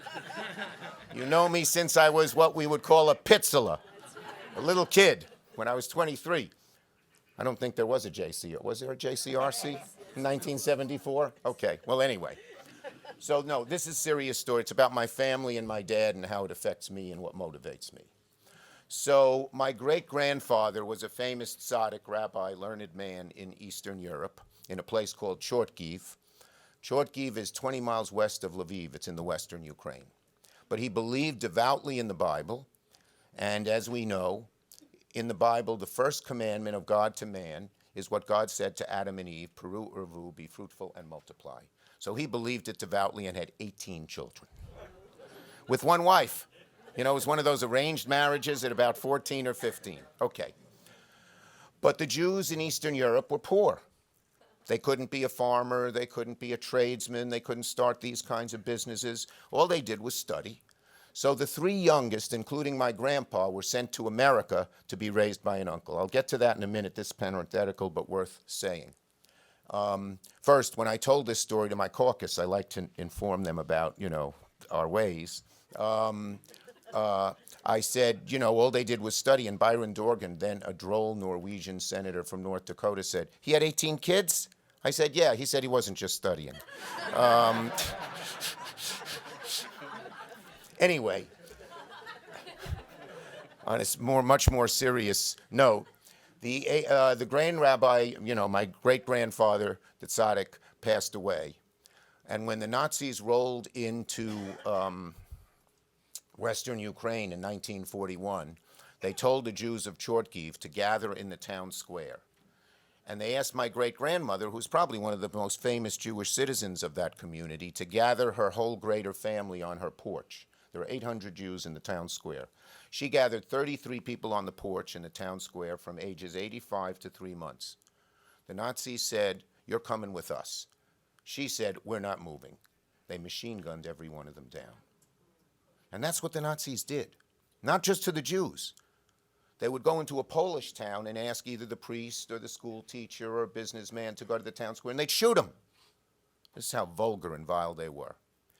And when people say to me, I know, people say, oh, you Jewish politicians, or you all politicians, you're in it because of the lobby, or because of the money, or because of this, or because of that.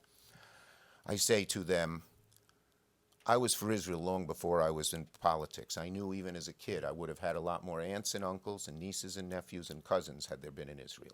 Okay, so that's that part. Now, my grandpa comes to America. He's supposed to be raised by an uncle, but the uncle, he's 6 years old when he comes, in 1892. But the uncle's a ne'er-do-well. So my grandpa sleeps in doorways, steals apples from the push carts. He never went to school. He had to teach himself to read and write as a young adult. But when he's 14, it's pouring rain, and he sees all these people going into this building on the Lower East Side. And he says, oh, I'll go in and get dry. What was the building? This is Beshert. Beshert, for those of you who don't know, our non-Jewish friends here, it means fate, God's hand, Beshert. It was Beshert. What was the building? The building was the labor temple built by the unions to teach the poor Irish, Italian, Polish, German, Jewish immigrants about the union movement. It was their annual meeting. They had three of the greatest orators of the day, Eugene V. Debs and Will and Ariel Durant, as the speakers. He stays there for 6 hours, just enchanted, listening to them, and he becomes a big union guy. He ends up in Utica, New York, in the paper mills. He worked in the paper mills, and he was one of the founders of the Paper Workers Union. Not one of the top 3, but one of the top 50, the workers who put it together. World War II occurs. My dad's a patriot. He's 18. He just got out of Utica High School. They called it UFA, Utica Free Academy, they called the high schools up there. And he enlists. And they give him a test, and he scores at the top of the list. So they give him top secret clearance, and they teach him radar. Now, radar in the early days was just being perfected, and its main mission was to see airplanes, but it had a few secondary missions, and one of them was to see mountains because the Allies were flying supplies over the Himalaya mountains to help supply Chiang Kai-shek, who had been pushed inland by the Japanese. And it was a perilous mission because the Japanese Zeros would chase these planes, and and the mountains were enshrouded in clouds, and they'd crash in. So radar was supposed to help them see the mountains. My father flew 20 missions. He must have saved thousands of lives, or hundreds anyway. Shot at by Japanese Zeros all the time, never hit. In fact, the only injury he got a parasite on the airfield in Burma, lost his hair. When I became a congressman, he calls me up and he says, now you're a congressman, can I get my Purple Heart? I said, it's not for parasites, Dad. Anyway, World War II ends. Grandpa has lost his job as a union organizer and buys a little exterminating business in Brooklyn. I'm actually from a German American who was sure the Nazis were going to bomb New York, and this guy moved to Montana. Anyway, and by the way, when John Tester became senator, I asked him if he knew people of this last name, and he did, interesting in the small world department. But Grandpa, so he buys this little business. He's not a businessman. He's an idealist, my grandpa. So he goes and exterminates people's homes, and he says, you're poor, you don't have much money, pay me when you can. You shouldn't have rats and roaches, I'll exterminate you anyway. He tells the 3 workers in the business he bought how to form a union and ask him for more money. In fact, he told them he'd pay them more than he paid him. So Dad gets back, and the family's starving. He has to go into this junkie business, and he's in it for 45 years. He hated it. It was a crappy little business. But my father, first to support his family and then to support us. He never complained. I never even heard him utter words of resentment against people who were given a better break than him. He was a bright guy. Had he gone to college, who knows what would have happened. And the only good news is at 68, he retired, and my mom and he had 30 good years. He died a year ago, November. But here's the conclusion that's very important. For those of you who have been close to your parents and they've passed, particularly recently, you'll know what I mean. He's still here. He's right next to me. And I talked to him. And the values he taught me have motivated and created my life. And the 2 at the top of the list was always help people who need help. Charity is part of our both Jewish and American tradition. And second, he said, when you're undertaking a major project, it could be personal, it could be business, it could be anything. Look in your heart. Make sure it's the right thing to do.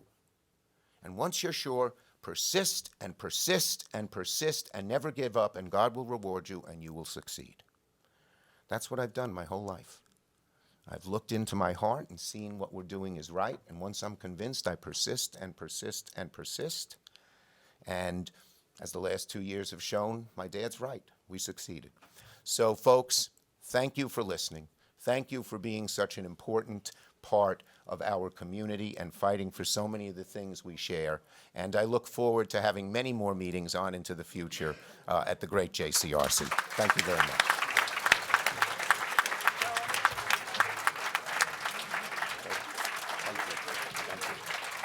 Thank you, everybody. Thank you. Thank you.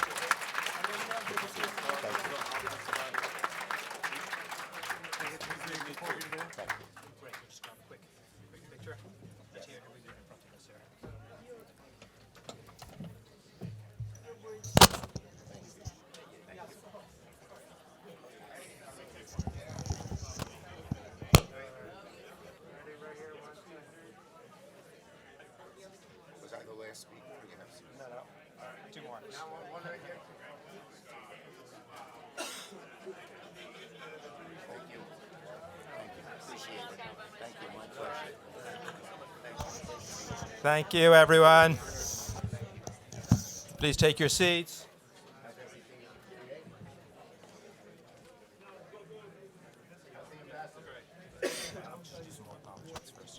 Oh. Okay, if you please take your seats. Oh, yeah, okay, fine. All right.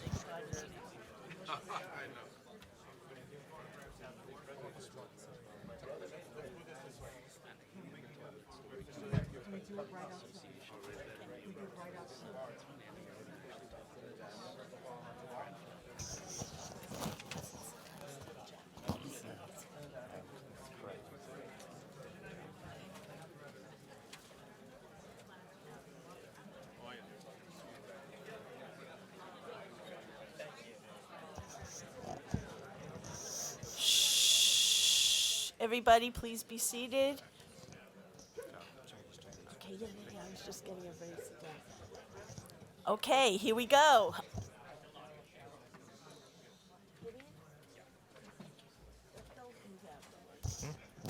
Okay, thank you very much. And some more people I'd just like to acknowledge. Staff from many of our partners. Jenny Lowe from Governor Hochul's office. Pesach Hosina, Office of Adrian Adams, Speaker. Pesach, good to have you with us. Pinchas Heikind, Assistant to the New York City Controller. Daniel Pollock, Rabbi Daniel Pollock, Office of Grace Meng. Sean Horan from the Office of Congress Member Mike Lawler. John Blasco, the Deputy Chief of Staff for Congressman Dan Goldman, who we've worked with and been in close touch with but couldn't be here today. Rafi Silverberg, Office of Congressman Member Mike Lawler also. Andrew Gross, Governor Murphy's office from New Jersey. Brent Schneider, the Office of Senator Gustavo Rivera. Sam Weinberger, Chief of Staff for New York City Council Member Rita Joseph of the 40th District. Brian McNamara, the Office of Assembly Member Alex Borez. And Miguelina Camilo of the Assembly Speaker's Office, and a good partner. Thank you. Hi, Miguelina. And I just want to introduce one group of people at the table over here. These are participants in what is called Bridges New York, which is the new fellowship that has just been started by JCRC. Would you, maybe if I could ask to stand both the fellows, and also there's a number of people who've been advisors on the Advisory Leadership Council, elected officials, some of whom were here earlier. So if the fellows could stand, please. This is an awesome, awesome group of people. Bob Kaplan has put together the program. It's for part of this wider group of young, emerging leaders, people who we want to engage with and engage around issues of civic engagement. Thank you very much for being here today. Thank you for being involved in the fellowship, and we look forward at JCRC to working and be partners with you. And I'm sure many people in this room, some you know and some you will get a chance to know as time goes on. Thank you. Thank you, Gideon. Thank you all again for being here and for all of our special groups. Now to introduce Congress member Adriano Espaillat, we have our board member Jonathan Greenspun.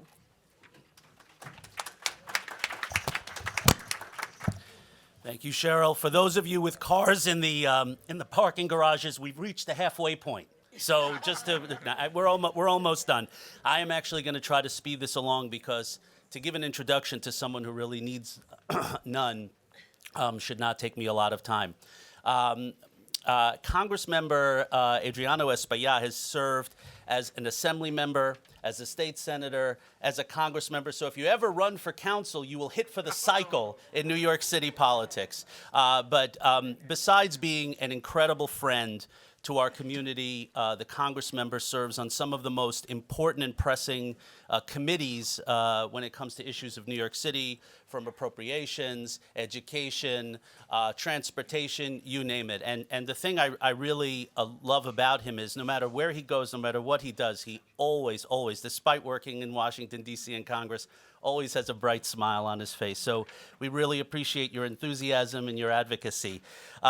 As I bring you up, let me ask a question that I know means a lot to people in this room. Congressmember Espaillat, you have been a co-sponsor of the HEAL Act. The HEAL Act stands for the Holocaust Education and Anti-Semitism Lessons Act. As you just heard from Majority Leader Schumer, his experience with his grandfather is not unlike many of the experiences of a lot of people. I'm looking at a lot of people in this room knowing that they are the children or grandchildren of Holocaust survivors. And so with the HEAL Act, the Holocaust Museum Memorial is going to conduct a study on education efforts to see how public schools nationwide are doing with Holocaust education. And so given the current climate that you've heard so much about this morning, about heightened anti-Semitism, please come up and let us know your thoughts about this bill and why it's so important. Congressmember Espaillat.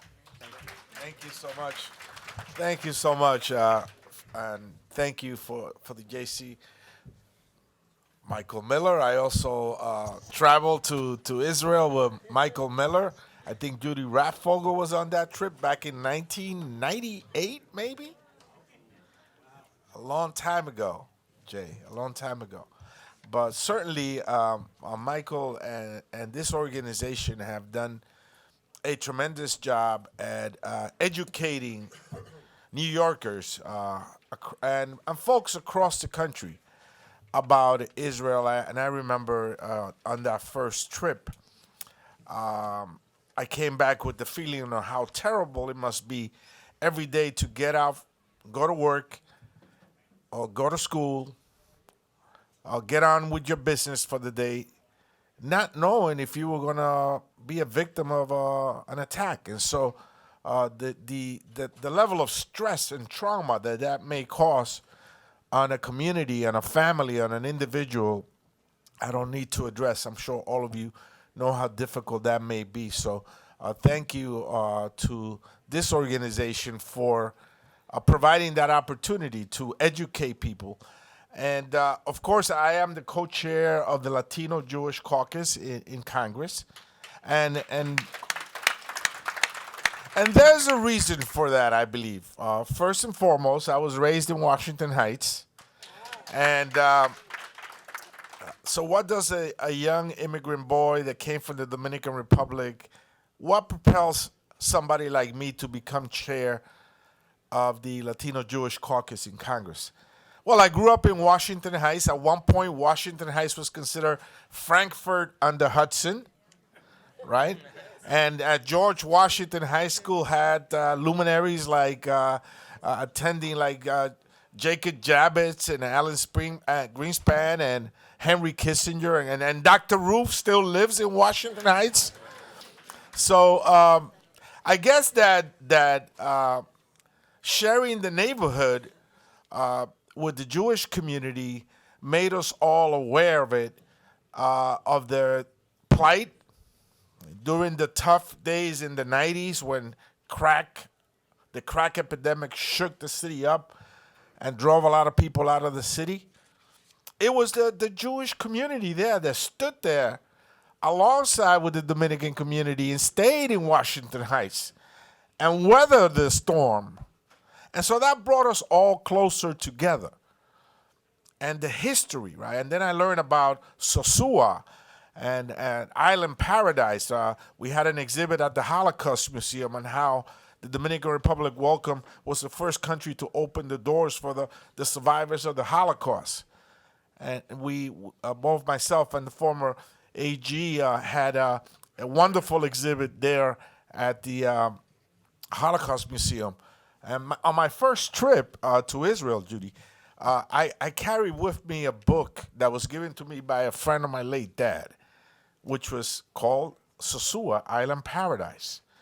And it was translated into English. And later I found out that he was of Jewish descent. And he was really born in Argentina and then traveled to the DR.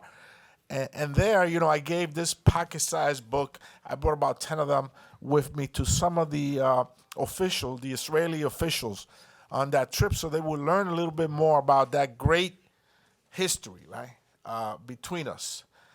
So education is critical. And so now I'm in Congress. I'm a co-sponsor of the HEAL Act, which will allow for kids in high school and other schools to learn more about the Holocaust and lessons against anti-Semitism. In fact, we were able to get some funding to pilot a project in George Washington High School so that now these young immigrant kids could learn about the Holocaust and lessons on against anti-Semitism in the same school that Kissinger and Greenspan and Jacob Javits went to. Now, immigrant kids in this pilot project were able to learn about this.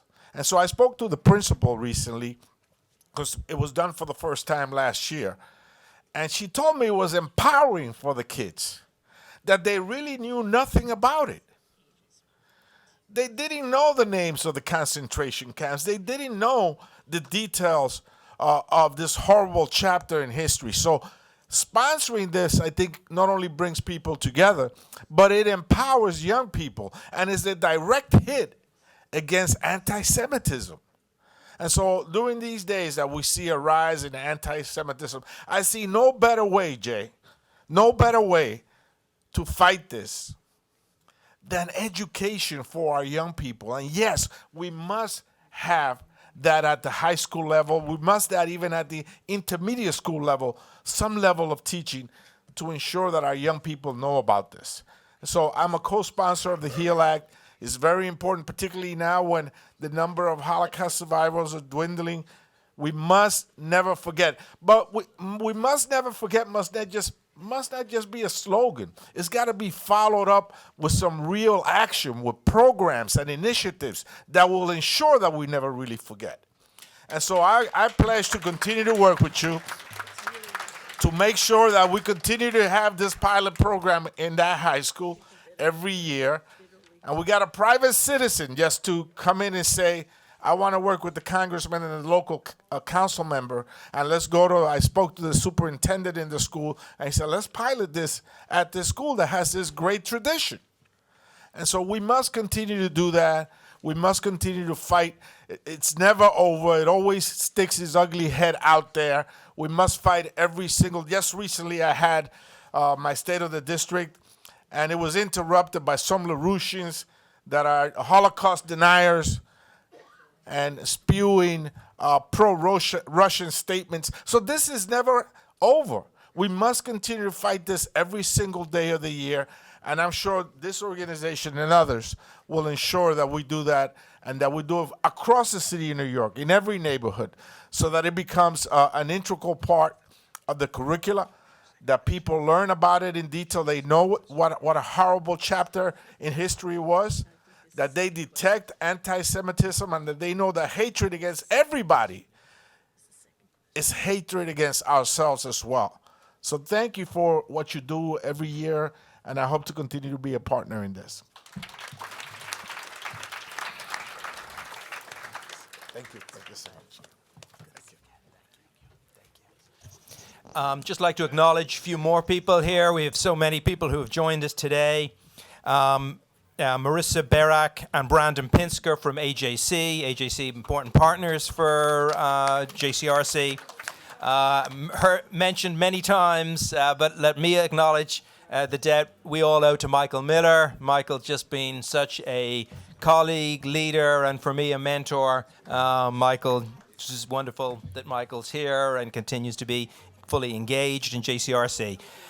From our board and our board leadership, so many people. Janice Shorenstein, our past president, and Stuart Shorenstein, also Winter Benefit honoree, together with Janice. Ari Ackerman, past JCRC board member and a gala honoree from 2021. Ron Wiener, JCRC past president.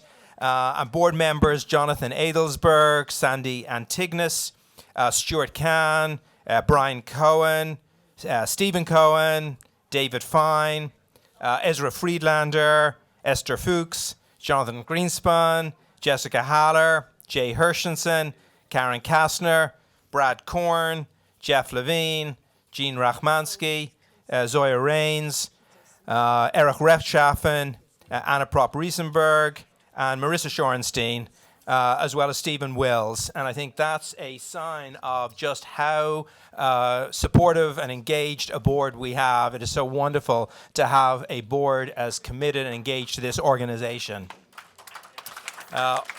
Also joining us, the Director of Diversity Outreach from the Suffolk County Executive Office, Mohinder Singh Taneja. Thank you for joining us. Thank you, Mohinder.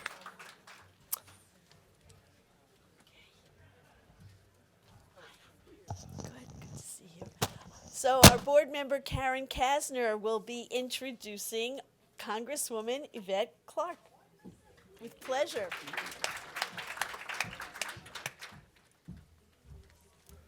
Thank you very much, Cheryl. Our next guest is our representative from the New York's 9th Congressional District in Central Brooklyn.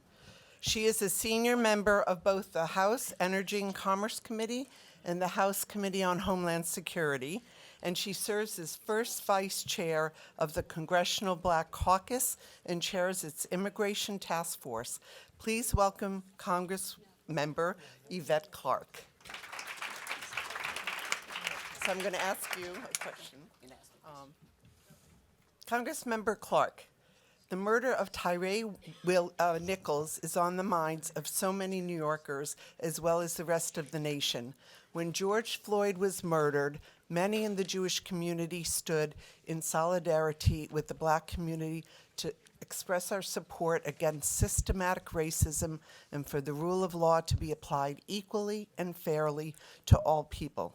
At the same time, in this era of increasing anti-Semitic violence, we heavily rely on law enforcement to protect our communities and our institutions from those who seek to harm us. Last session, you sponsored the George Floyd Justice and Policing Act. Please let us know why this legislation is so important and what the status of the bill is.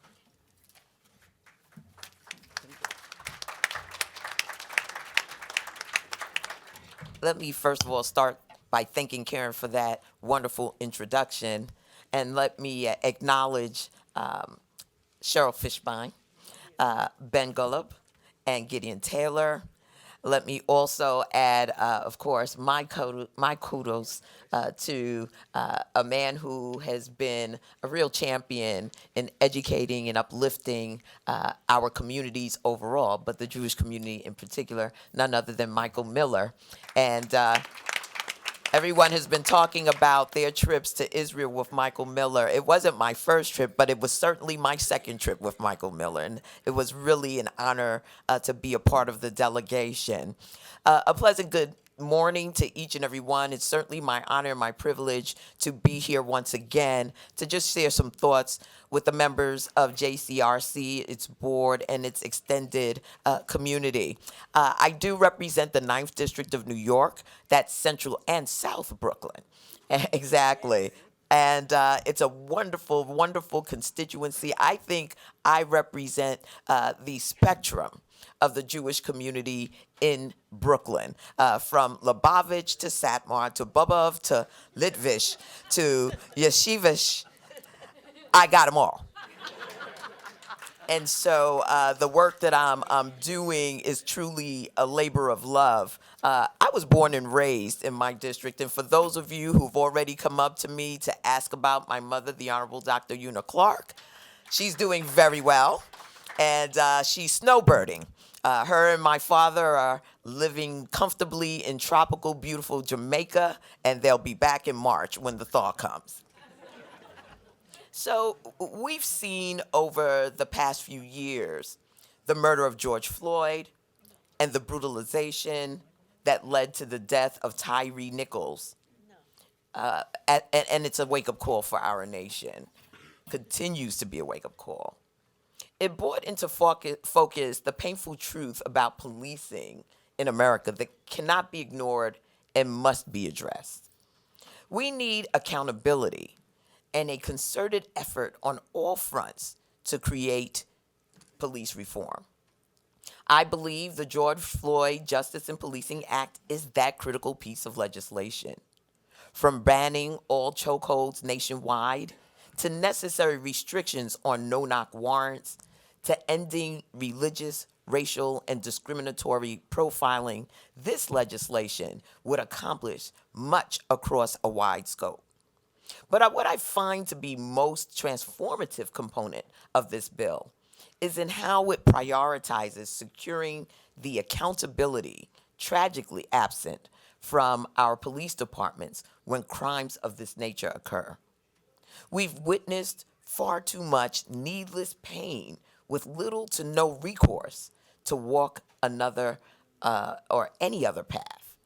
While this legislation will face an uphill battle when it is reintroduced in the 118th Congress, the fact of the matter is that it maintains widespread support in the House, in the Senate, in the White House, and across this nation. And that is because we refuse to abide by these wicked attacks on Black lives. It's something that has historically, revisited us time and time again. And it's very challenging to live under those circumstances. We all rush to our police officers for help, for security, and for protection.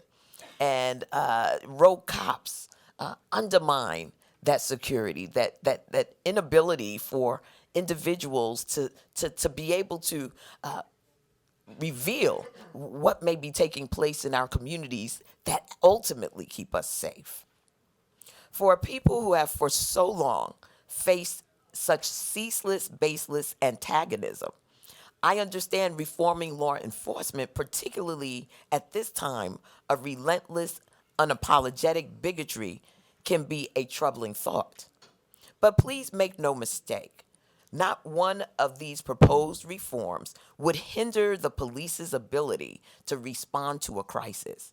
It would only ensure that those you're trusting to protect our families, our futures, our communities, are actually there to help. Because we cannot allow the very individuals who are holding our lives in their hands to hold hate for our people in their hearts. So I really appreciate the opportunity to come to share that view with you today, because I know that oftentimes people are torn. There have been a lot of words thrown around and about policing in our society.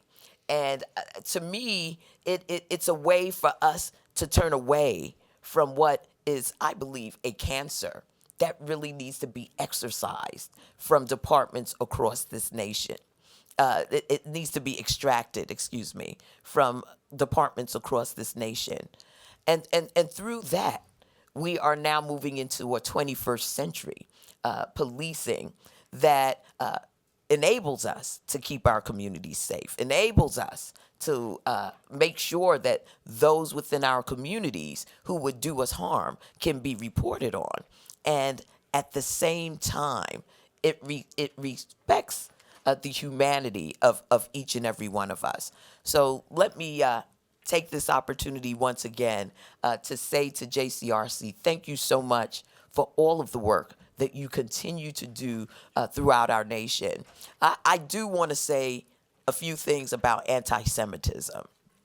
Many of you may know about me that I've lived in the sort of Flatbush area all of my life. And there's so many stories about the challenges that we have faced with respect to hatred that is directed through anti-Semitism at the Jewish community. And I say that we all have a responsibility. We all have an obligation to see one another's humanity. And that when I look at my neighbors, I see myself. When I look at their families, I see myself. When I was in public school, the Holocaust was taught in the classroom. And so when I'm hearing about this sort of waning of that type of education that binds communities together, that finds common cause in our collective humanity, that raises up the histories that reflect a triumph over the most awesome impulses of humanity, I think it is critical that we all, in one united voice, speak to the fact that we must continue to put forth a robust curriculum in our schools so that young people can see themselves in one another. It is so critical because when you can otherize someone, then you can dehumanize someone. And, we're facing this daily in our communities across the board. And it is up to us, people of goodwill, to really emphasize, to be outgoing in our demand that this curriculum be a significant part of what we celebrate, what we commemorate in terms of our collective humanity. So I want to, again, thank you for inviting me. Let you know that out of sight is not out of mind. When you send me to Washington, D.C., I'm there on the front line, shoulder to shoulder with my colleagues as we stand strong for Israel, its people, its families, and throughout the diaspora. And it's my honor and my privilege to be a voice among voices, to hold up the flag for Israel. God bless you. Thank you.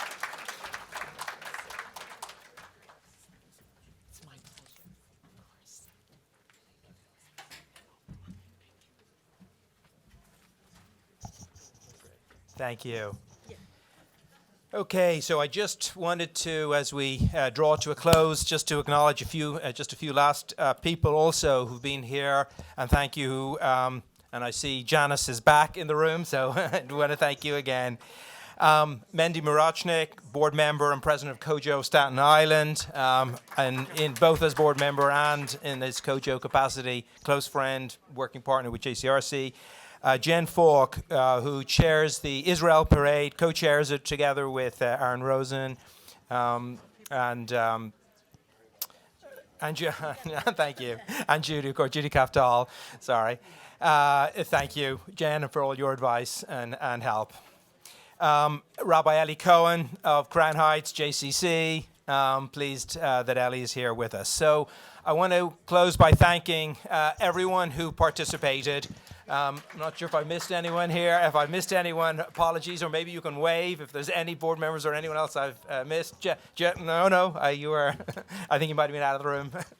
Jessica Haller, board member, and also engaged in a lot of our activities.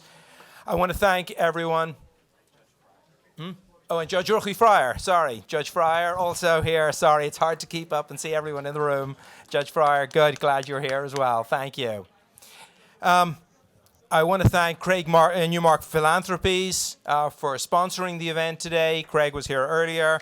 UJ Federation for being the home for the Congressional Breakfast and partnering with us on the focus on communal priorities.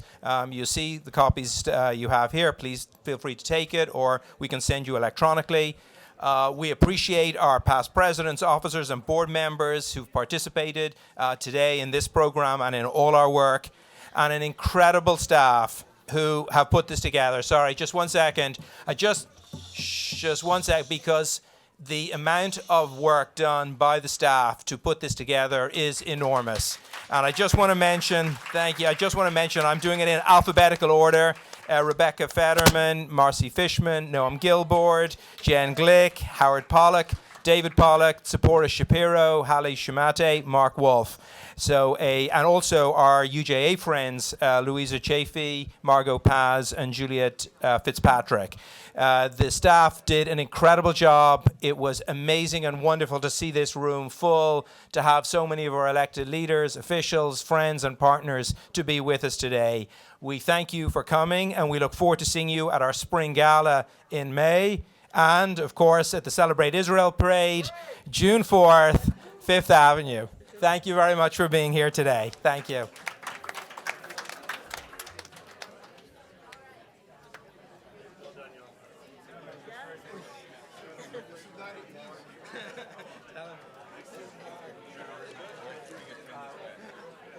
Oh, that's so nice. Are you gonna send me it? I can send you this one right now. 917.